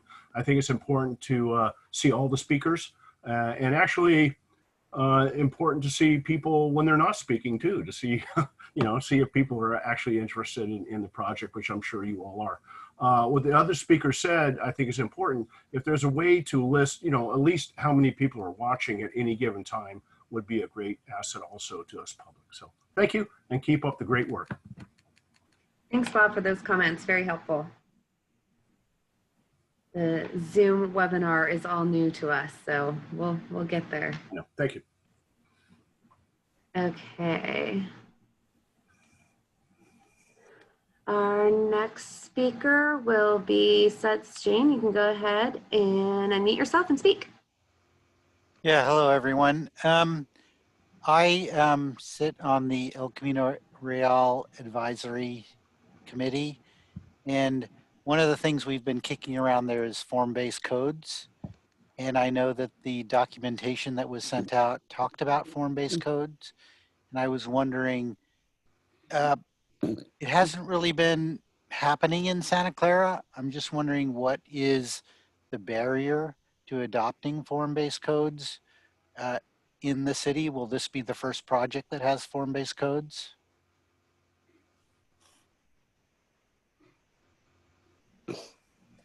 Thank you. I know just they can be difficult to implement, and we don't currently have any form-based codes that I'm aware of. And I don't know, Rena, if you know of any of our specific plans that we're working on right now. Are we looking at form-based codes for them? Actually, this is probably the strongest candidate yeah, for a form-based code. And, I think that our other specific plans had progressed further along. And we were in different positions with some of them, like more, for instance, with Tasman East, it was a different circumstance where a lot of developers were at the table while the specific plan was being developed. So there was actually development standards that could be very clearly developed. Whereas here, I think there is some freedom and flexibility that we could create with form-based codes to get to the feel of what we're trying to get at, but provide the flexibility. And I think Leslie mentioned this, but some of the stakeholder input we got from the developers was all about form-based codes and how they really see that being something that would be a good thing to implement here. As long as if I could make a comment, it was a couple years ago, it was again, going back to those downtowns that we called, we didn't know what it was. And they kept saying this was the key to the successful downtowns, was especially those areas that were in either blight or there was massive tear down, was form-based code. So we appreciate you guys, embracing that. Yeah, and I would say, Great like, question, I've heard, I have heard that they, you know, there's another side to that coin. There can be some challenges with them as well. So, you know, we're going to learn from other communities, and this is something we're definitely going to want to explore here, especially all the positive feedback that we've heard about it. But, you know, I think there are some things that we should be wary of as well, and we'll keep that in mind as we're working through this. It's tough up front, I've heard. Yeah. But then once it's done, it's the developers actually turn out to love it. So that's what we've heard. Great, thank you, everyone. Okay, a couple more speakers here. So next, we have Mary Grizzle. If you want to go ahead and unmute yourself, you can speak. Yes, can you hear me? Yes, we can. Go ahead. Two things. First, I'd like to support Butch's remarks about creating a catalyst in blocks A and B facing Lafayette to get things rolling. I'd like to support Matthew's point that the sections of Homestead and Benton nearest Lafayette can have the high stories. And some of the things that that is unique about our downtown is the history, the university, and the diverse surrounding neighborhood. I'd also like to support Butch about developing the side streets, Washington, Main, Jefferson for retail. That's all. Mary. Okay, I have one more hand. Frank L., if you want to go ahead and unmute yourself, you can speak. Hi, Frank Lemon here. I just wanted to say that I think one thing that's very appealing about option number one is that it allows Main Street to be reconnected.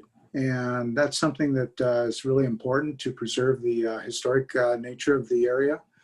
Also, it allows east-west, north-south access to the downtown area, which is a big plus. So I really like that, and I just hope that we can actually see Main Street reconnected. Also, I recently had to go down to Claremont, California, which is has a downtown of a little larger than the downtown we're looking at ultimately, and really enjoyed visiting their downtown. It's very quaint, very well done. David Sargent actually did their addition recently.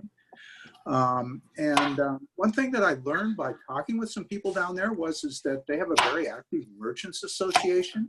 And that merchants association makes a lot of stuff happen down there that draws people in, destination events. So they have like a wine walk, a beer walk during Oktoberfest, those sorts of things. So I'm really hoping that we can encourage the development of a merchants association once we start getting some retailers into the downtown area, and work with them to encourage ongoing development, because I think that will be necessary and a real motivator for long-term success. That's all I want to say. Great, thank you so much. I think somebody chopping their carrots needs to mute. Oh. Leslie, I had one more comment, if I could make. Yes, go ahead.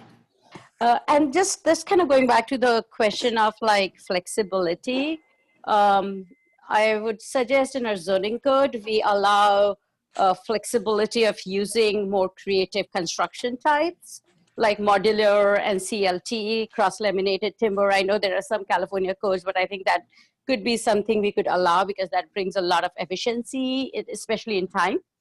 And you know, it's good for neighbors that they won't have to sit through 2 years of construction, 3 years of construction. And second thing is also like parking flexibility, how we are allowing what parking we are asking and what kind of parking, like, you know, combination of cars and two-wheelers and bikes, not just cars. And also letting people use stackers, not just having, you know, let's get creative with how we are making people access this downtown. Great, thank you. Okay, with that, that's all our speakers on this item. So thank you all for this excellent conversation. This is really good stuff, and I'm excited to keep moving forward and see where this this gets us going with our land use plan. So with that, the next item on our agenda is item 3. And this is our question and answer session on the Brown Act with our Assistant City Attorney. So task force member, everyone. Thank you, Xander, for joining us again this week. We appreciate all your hard work on getting the task force up on the Brown Act. It is no easy feat, something that was thrown at us and we're all thrown. But thank you so much for all your help. And task force members, if you have additional questions for Xander, now is your chance. Well, and just one pause there. Thank you, Leslie, for having me again. It's nice to see you all again. And I've talked to several of you via email and over the phone during the last couple of weeks. And I appreciate your patience as we've worked through all these issues. Before we launch right into Q&A, I did want to do a quick refresher of last week. It should only take about 1 minute to do that. And then I wanted to answer one question that I've actually received from several of you about committees. I figured might as well just knock that out first since several of you asked it. So let me just give my little refresher, my bit about committees, and then I'll open the floor. Perfect, thank you. Do it a little better than last time. Okay, share. All right, there we go. So, quick refresher on the Brown Act. Last meeting, I explained that you are subject to the Brown Act. It applies to legislative bodies, which, as you know, you are. It requires your meetings to be open and public, with agendas posted in advance. There's to be no discussion of non-agendized items at meetings, unless you're a member of the public, in which case you have to have an opportunity to discuss non-agendized items within the board's subject matter jurisdiction during the public comment period at every regular meeting. And of course, members of the public have an opportunity to speak on all items on the agenda as well. There's our hero again, Ralph M. Brown. We talked about the prohibition last time on serial meetings. They are, of course, usually unintentional. And the easiest way to inadvertently have a serial meeting is through email. You may have a vague recollection of the 37 times I told you to never press reply all to an email. I also told you that a quorum is 5 members in the emails this week. The fact that you have 2 vacancies doesn't change that. You're a 9-member body, so when 5 or more of you meet, you have a quorum. So you can't meet with 5 or more of you unless there's an exception that applies, like ceremonial and educational events, meetings of other legislative bodies. So 5 of you could go to a city council meeting, for instance. And then we talked about social media. You can individually post on social media about the downtown, but you can't respond to the posts of other task force members. So you can't comment on, retweet, post an emoji on, or like a social media post by any other task force member. So those were the highlights of the Brown Act. We briefly talked about a few Political Reform Act issues last week. I told you I was going to get back to you individually, and then it turned out, well, it was actually just one global response, which is the PRA does not apply to the task force. It is expressly inapplicable to a committee, board, commission, group, or other body that does not have decision-making authority. And so this is the exact opposite of the Brown Act, where advisory bodies are expressly subject to the Brown Act. Here, you're an advisory body, you're expressly excluded. So DCTF members can work within the project area. They can own property in the area. They can have sources of income within the downtown area. The PRA simply doesn't apply to you. And there's no need for you to complete a Form 700 Statement of Economic Interests. But getting back to the Brown Act, the question I received from several of you was whether the DCTF could make use of subcommittees when doing its work while complying with the Brown Act. And the answer is yes, absolutely. You can form subcommittees. So I'm going to give you a couple scenarios just to highlight the nuances of the rule. And it's this: 4 task force members walk into a coffee shop. So in this scenario, suppose it's a Tuesday night, 4 of you just happened to be in a coffee shop. Maybe you decided to meet there, or maybe you just all ended up there with a craving for a latte. And you start talking about parking issues in the downtown area. You talk about, you know, how much parking you think needs to exist in the downtown, how you'll deal with that in the precise plan. When your lattes are finished, you decide, yeah, we need to talk about this a little more. So you meet maybe the next Thursday, same place.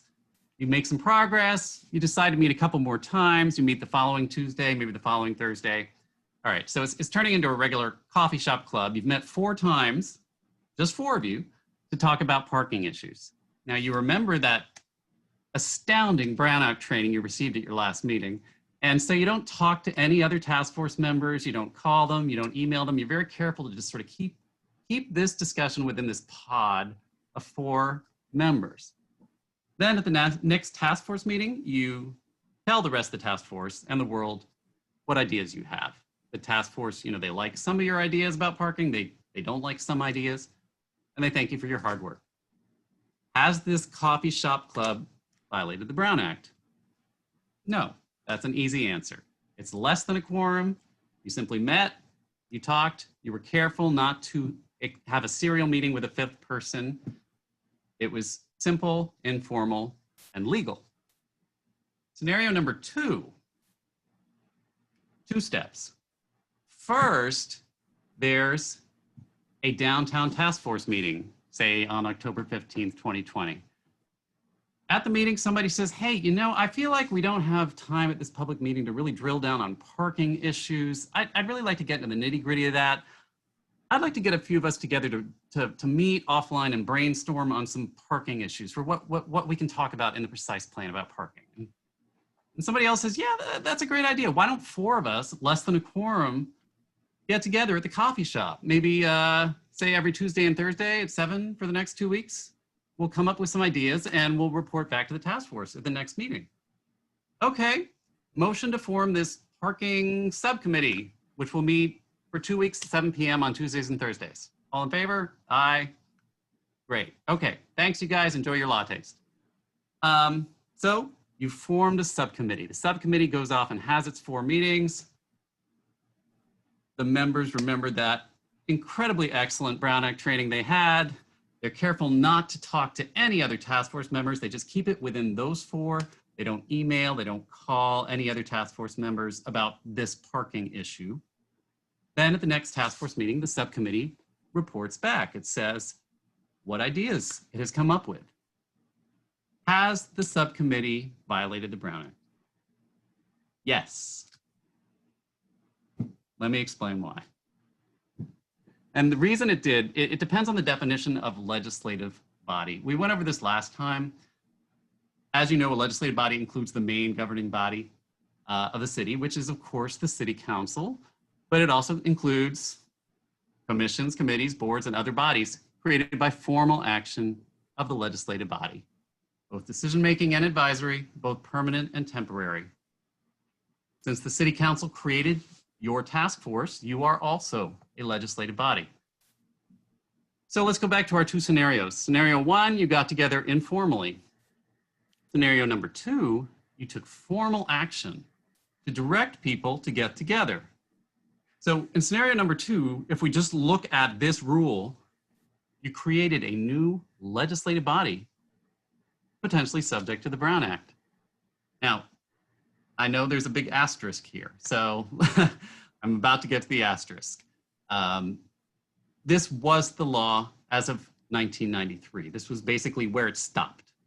And it became unwieldy because it, basically almost made the quorum requirement inapplicable, because basically any subcommittee of any size would be subject to the Brown Act. So what was even the point of having this quorum number?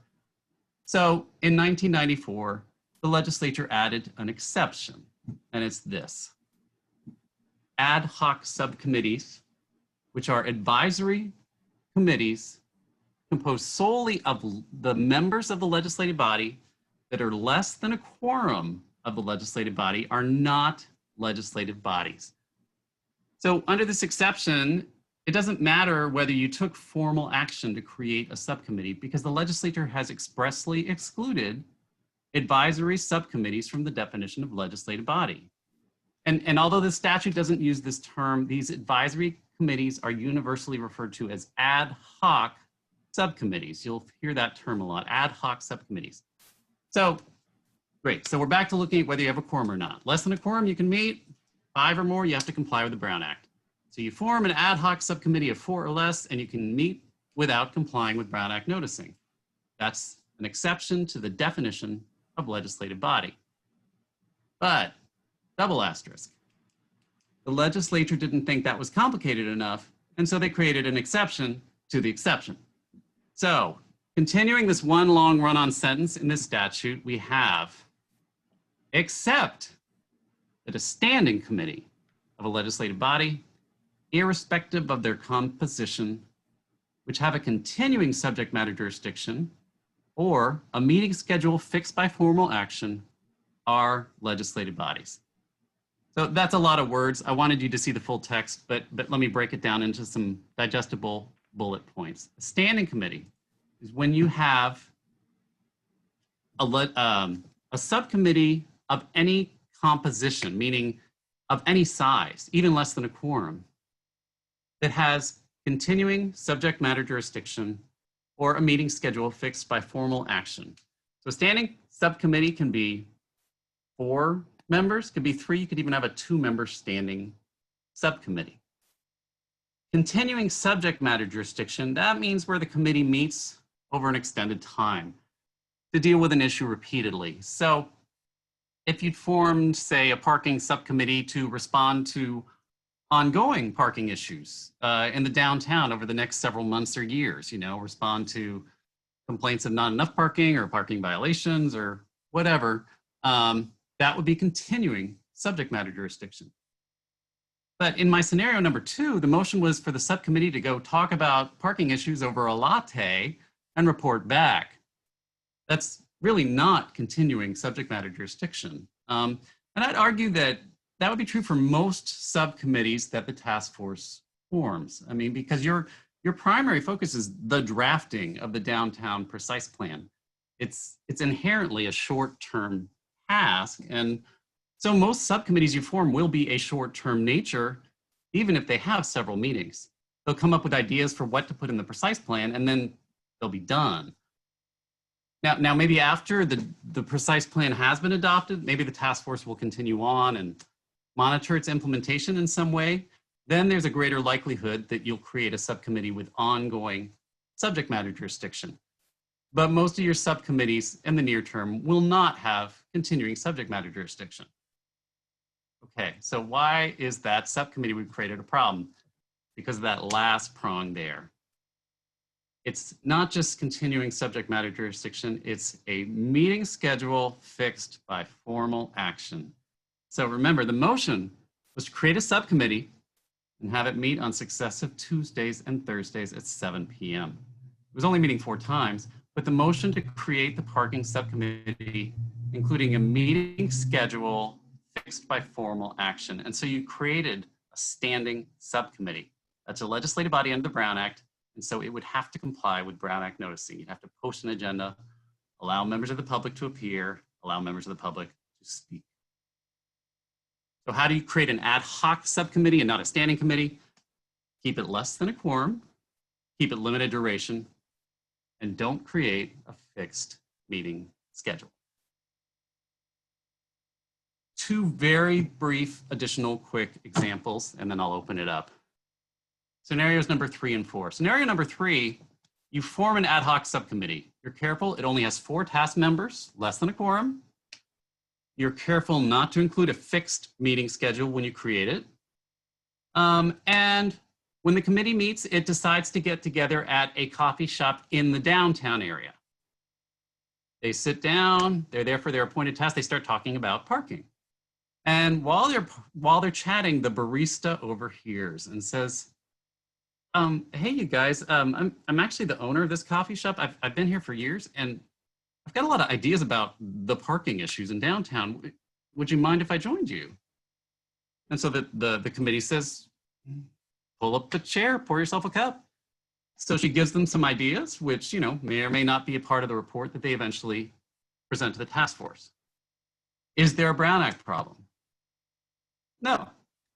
This is an ad hoc subcommittee. It's not a legislative body. They can meet without any noticing, and they can talk to anyone they want, including downtown business owners. Scenario number 4. There's a downtown community task force meeting on October 15th. Somebody says, we need to have a parking subcommittee. Okay, let's form an ad hoc subcommittee. We're gonna have less than a majority, just 4 members, you, and you. We're not gonna set a meeting schedule. Please go off, talk about parking issues and come back to us. Oh, okay, but wait. I know a business owner downtown who has some great ideas about parking. I'd like to include her in our committee. She wanted to be a part of the downtown task force. She didn't have time, but I think this would be a great opportunity for her to give her input. Let's make her part of this committee. Oh, okay, great. Okay, motion to create this 5-member committee. 4 task force members, less than a quorum, and this downtown business owner. Okay, motion second, all in favor, aye. Okay. They go off, these 5 people, and have their meeting. No noticing, no agenda. Is it a Brown Act violation? As I'm sure you've guessed, the answer is yes. It's less than a quorum of the legislative body. But going back to the definition of legislative body, if you take formal action to create any other board, commission, committee, that new board, commission, committee is a legislative body unless one of the exceptions applies. The exceptions are for ad hoc committees composed solely of a quorum of the legislative body. So what I've just suggested to you here is not made up solely of the quorum of the legislative body. It's less than, solely of less than a quorum of the legislative body. It's not made up of that. We've got 4 members of the task force and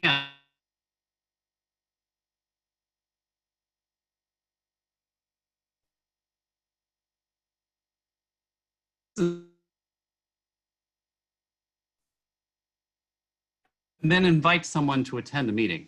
Don't make them a part of your subcommittee.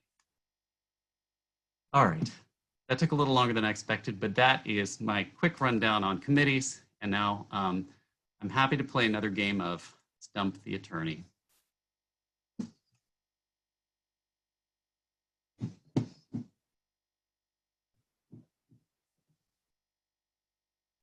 Well, thanks, Xander. I think that was clear and answered my questions.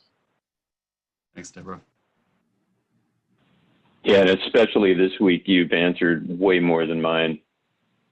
So I think I'm pretty clear.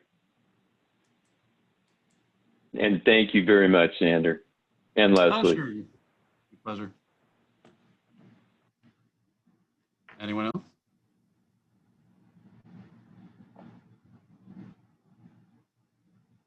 Wow, you guys are good presentation. Thank you. I needed a drink after the last meeting, but wow, I'm going to sleep well tonight. All right. Well, if other questions come to you, feel free to reach out to Leslie, and we'll have another connection like we did before. Anyway, yeah, if you shut me up, you've done a good job. All right. Thank you again. All right. Oh, I think there's actually a question in the audience, though, so maybe I'll hang up. Yeah. So, yep. With that, we're going to go to public comment. So, Mary Grizzle, if you want to go ahead and unmute yourself, you can speak. Yes, I only have 2 questions, but it's not regarding the Brown Act. May I ask? Go ahead. Okay, one is this the task force going to select the 2 people that are going to represent to the city council? Aren't they supposed to select 2 people? So that is an item that's on the agenda tonight for the task force to have a discussion on the 2 people. So that's okay. And the second question then that I have is the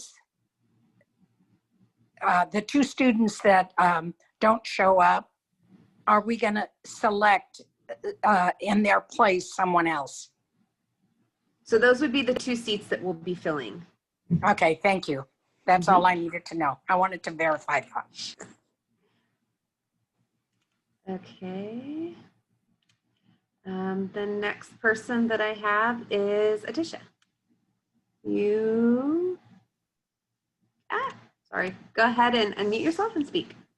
Hey, so just a quick question. So if community members wants to bring any agenda item to DCTF to discuss, how do we do that? Like, how do we bring ideas beyond consultant and beyond DCTF to this process? So we do have a public comment portion of this agenda. So it would be at that time that it would be appropriate for a community member to bring up topics that they may want the task force to consider. Great, thank you. Mm-hmm. Okay, those are all the hands I have for this item.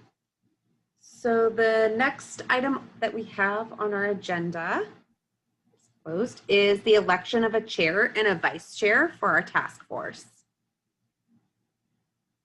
And so the way this will work is I'm going to ask the task force members to nominate someone, and then we can vote on the nominations. So first, I'd like to declare the floor open for nominations of the chair. Anyone would like to nominate a chair? I'll nominate Adam Thompson for chair.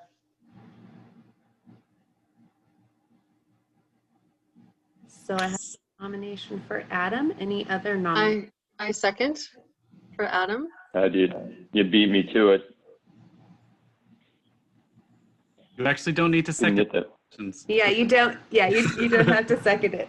Just asking for nominations, and then if I don't get any other nominations, then we'll vote on the one that we have.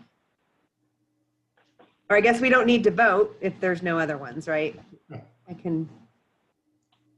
We can do the voting. Does Adam have a say in this matter? He does, actually. If Adam does not want to be the chair, he can decline the nomination.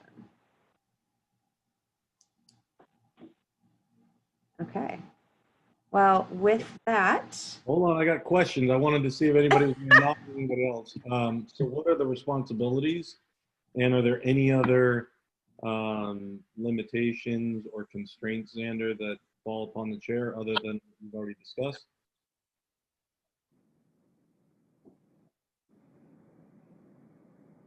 I only heard about half of that. I'm sorry. I'm sorry.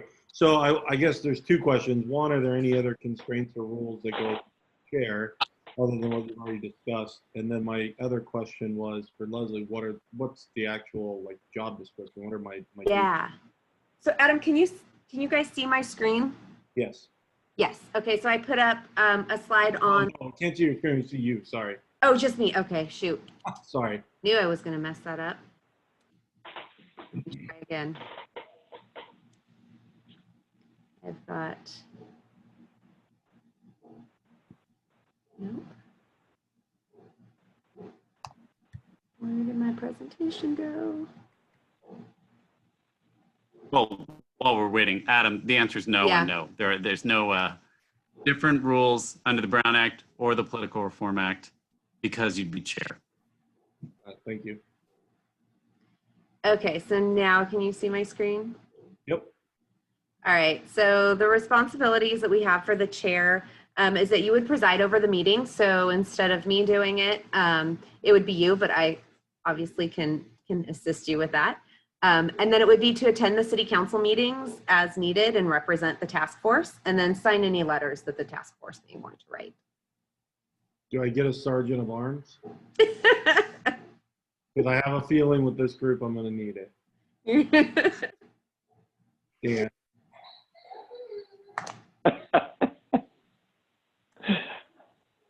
Okay. So Adam, do you consent to the nomination? I consent. All right. And since I hear no other nominations for chair, I declare the nominations closed. And may I have a motion to second the election of Adam as our chair? I second. Fantastic. A motion and a second to elect Adam as chair, I think is what you meant to say. Yes, sorry. A motion and a Second, you're right, I can't read. All right, so is there any discussion on this? Good luck. Okay, We need him to shave his beard. Okay, with that, we'll go ahead and vote, and I'm gonna call you by name so I can record the vote. Member Thompson. Aye. Yeah. Member Ondersek. Aye. Member Mayer. Aye. Member Von Huen. Aye. Member Vargas Smith. Aye. Member Reed. Aye. And Member Coyne. Aye. All right, thank you. Congratulations, Adam. You are now our chair of the Downtown Community Task Force. So next, we are going to open the floor for nominations of a vice chair.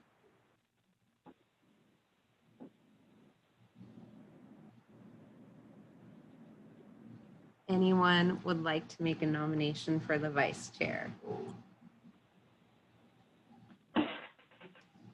You can nominate yourself if you want.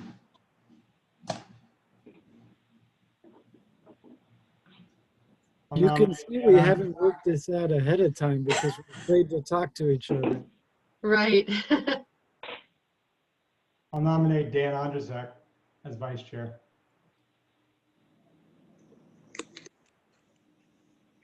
Are there any other nominations for vice chair?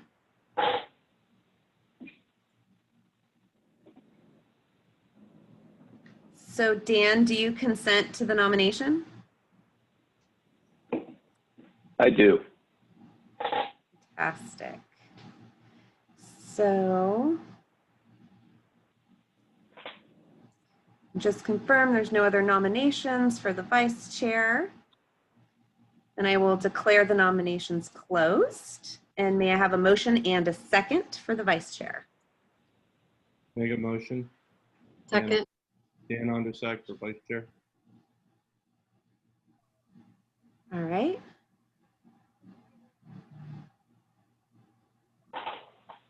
Okay, so with that, I will take the vote and I will call you again by name. So, Member Thompson. Aye. Member Ondrzak. Aye. Member Mayer. Aye. Member Von Huen. Aye. Member Vargas Smith. Aye. Member Reed. Aye. And Member Coyne. Aye. Fantastic. Congratulations, Dan. You are now our new vice chair. Thank you. All right, so I'm going to now take any public comment on this item. And I have one hand raised, I think, here. Mary Grizzle, would you wish to speak? You can unmute yourself. Or is that hand from before? No? Maybe not. Maybe she didn't lower her hand from before. I think that was my hand from before. From before. Okay, thank you. Sorry. That's okay. Okay. All right, so public comment is now closed. And then we have our last item on the agenda, which is discussion on filling the 2 Downtown Community Task Force seats. And if I can, I have a. Do you, at this point, do you want to? Okay. All right. There we go.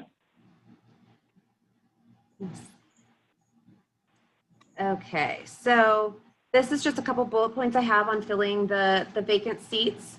When we selected the current task force members, we looked, to ensure that there were a diversity of backgrounds and interests and that everyone was willing to work cooperatively together on a realistic plan to achieve the downtown. And so we're looking for the same suggestions from the task force, the same attributes from the task force, and suggesting 2 new members to add to the task force. So we're really looking for your suggestions. And then once we have those, we will go from there to City Council for their approval. And once they would be approved, they would also take an oath of office and then be able to participate. And we would take this to the next available council meeting. So with that, I'm going to open it up to the task force members to discussion on possible 2 new members to add. Leslie, question. So are we nominating people this evening, or will we have an opportunity to submit names of people who may be interested?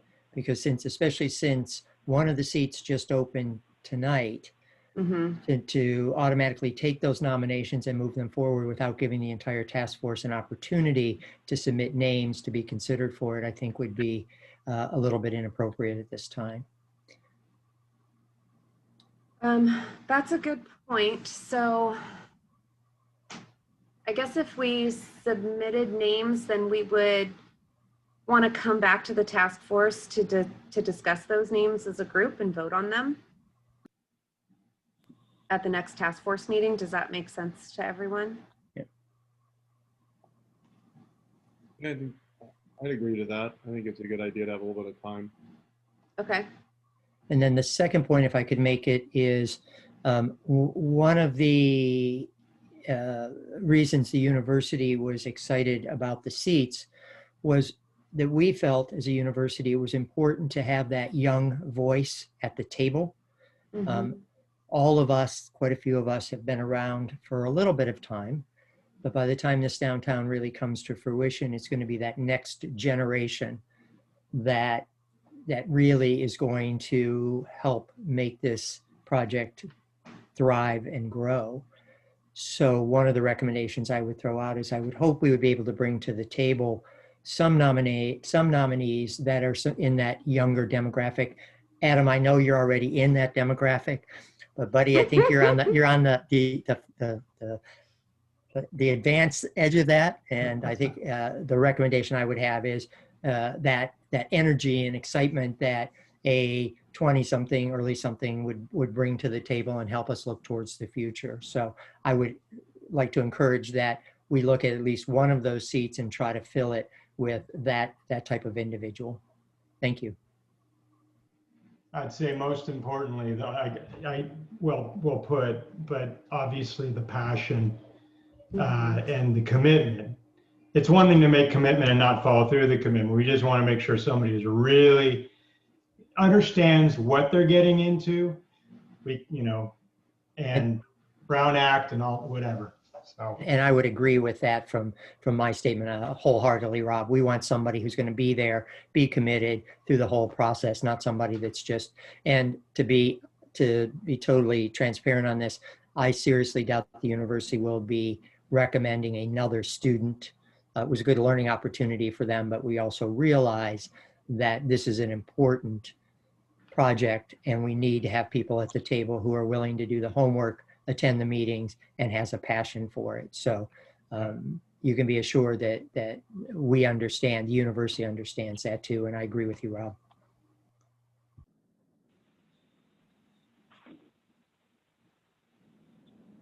Anything else from anyone on this topic?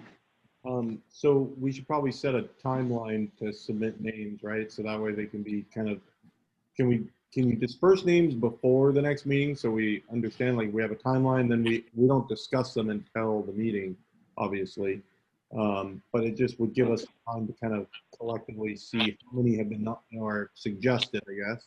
And then I don't know if we should ask for them to submit kind of like a little brief summary of why they would be interested, potentially. I mean, we're talking about commitment, right? I mean, paragraph. I mean, I'm not trying to do a 10,000 word essay, but why they're interested in participating in the process, and what they can bring to the task force, I think would be helpful in when the discussion to nominate, and then obviously then ask council to approve. Okay.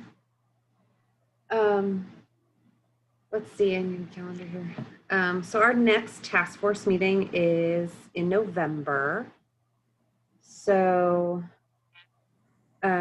if within the next 2 weeks, let's say by the end of October, you all could submit names to me via email individually. And then we can bring that back to the next task force meeting as an agenda item.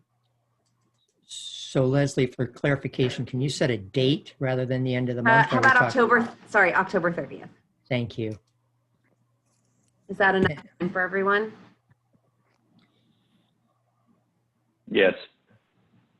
And then could I, one other question, clarification, will we be able to, before the next task force meeting, between October 30th and the date, be able to see the candidates and have an opportunity to read through there, so we're not trying to do it while we're at the meeting itself? Yeah, so the goal would be there would be a staff report for you to read that would include all the information that would come to you. Thank you. And then, sorry, Leslie, I guess so it would be us either suggesting, but then I guess the person themselves should actually submit their request themselves, or how do we want to do that? I'm just trying to. They can. I mean, I guess if you know someone, they can email me with their interest. That works. Leslie, isn't there an official application process? I know there was for a cultural commission, a new cultural commission. Not for the task force, there's not, but you're right, for commissions, there are. Can we follow a similar procedure? I mean, of just filling out the application and then also providing a little statement of, I think that's in there, right, Deborah? There's a statement of why you want to apply for the commission. Sorry, I haven't gone for any yet. Yes, and it does not have to be a major essay, but it's just something to put down. Why are you interested? You know, what's your experience or background, that kind of thing. Okay. So how about I'll follow up via email with the task force on the application, if that's something that we can put together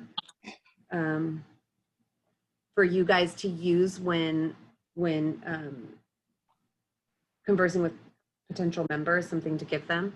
But in the meantime, if you have someone, feel free to email me, or they can also feel free to email me as well. And then Leslie, on that too, will the application be available on the city site so we can direct people to it? Yeah, it's something that, so if that's something we can do, it's something I will probably just put on our Downtown Precise Plan webpage. Great. Yeah.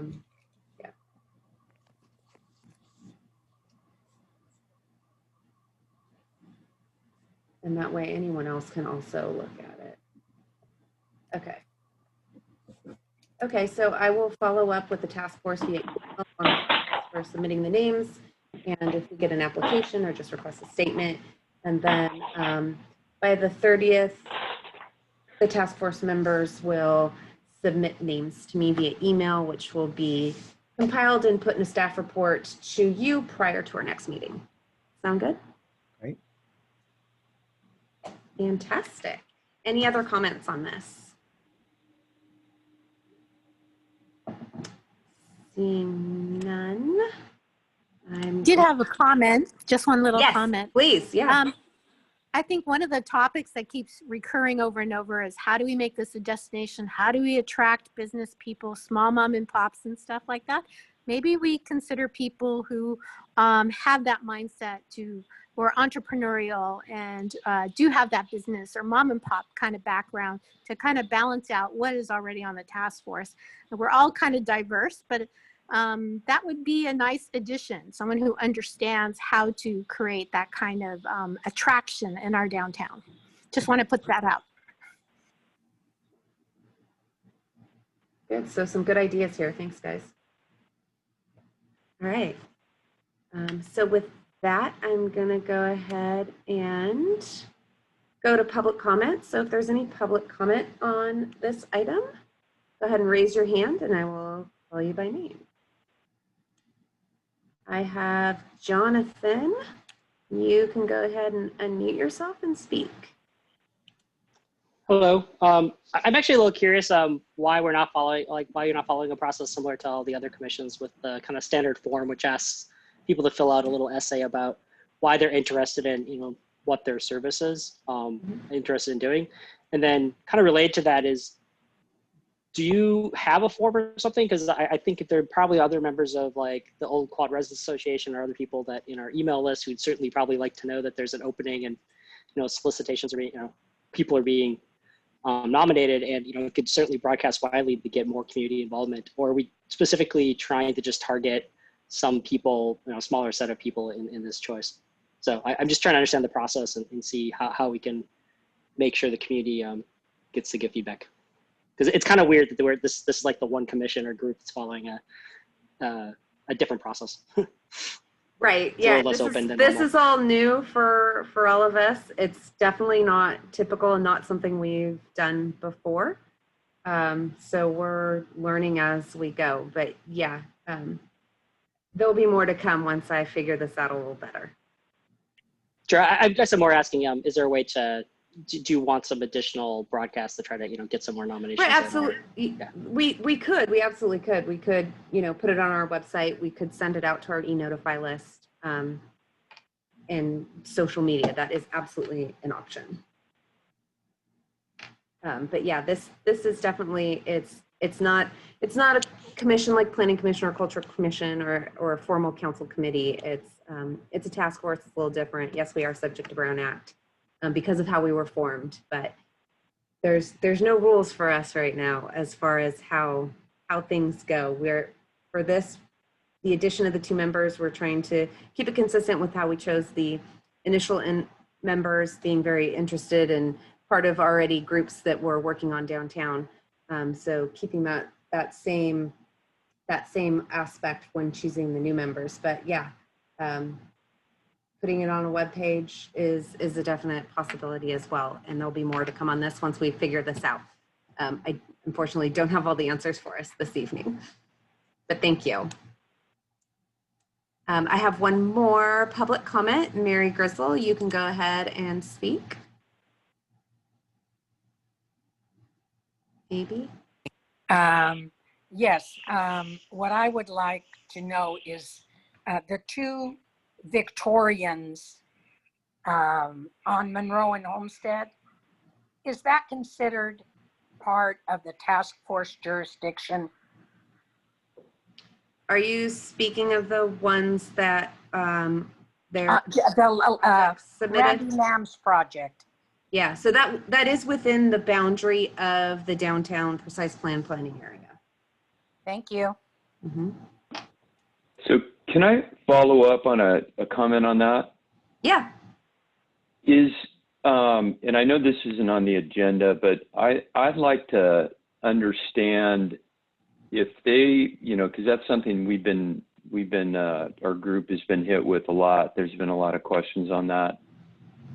If that's being planned out, can we understand where it's at with the city and why the downtown task force hasn't been, brought into that conversation if it's within our jurisdiction?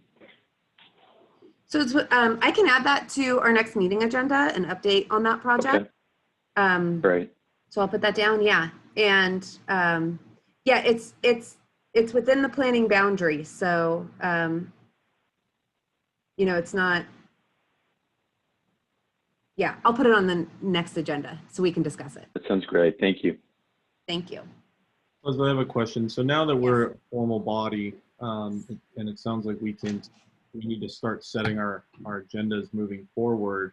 Is that something we discuss now, or is that something we submit between meetings and then it gets posted as an agenda item? Yeah. That's how it works. So there's, like now in October 30th, there's something we all can weigh into you on what we want on the agenda and then go through it, or we have so you as the chair, so I'll meet with you to talk about the next agenda. Okay. But yes. All right. Thank you. Uh-huh. Leslie, jumping back to the filling the seats, on the form that we're putting together, will it have basically a description, the type of commitment, timetable, because that's the question that's going to come up right away. How often Okay. are we meeting? Yeah. What's my job responsibilities? Because I think that was, that's something I think that it's going to be the first question that comes up if somebody's interested. Okay. Good points. Thank you.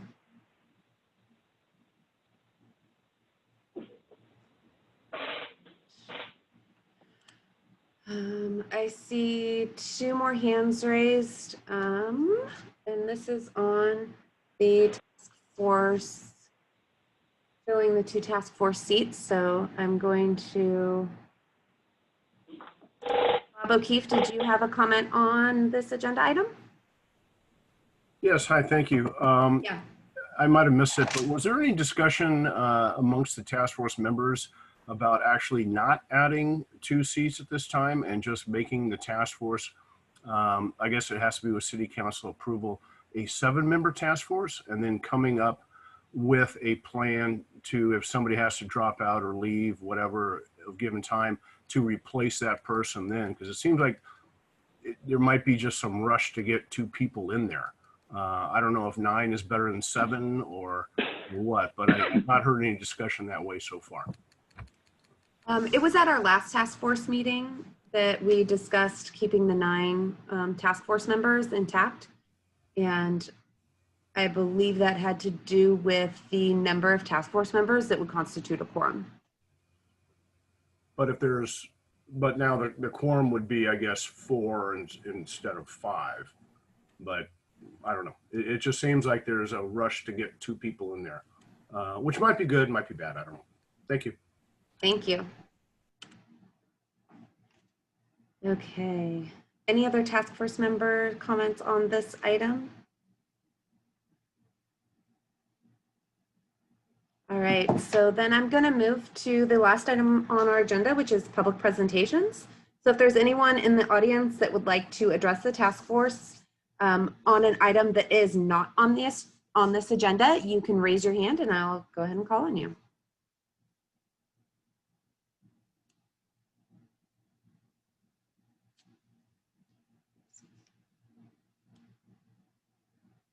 Bob, did you have your hand raised or I just didn't lower it from your last comment? No, I do not have a raise. Thank you. Okay, thank you. All right. I don't have any public comments at this time. So with that, is there a motion to adjourn the meeting of the Downtown Community Task Force to our next adjourn the meeting of the October 15th of the Downtown Community Task Force? Make a motion to adjourn. I second it. Okay, there's a motion and a second, so I am going to have you again vote by name. Thank you so much. Member Thompson. Aye. Member Ondrasek. Aye. Member Mayer. Aye. Member Von Hume. Aye. Member Vargas Smith. Aye.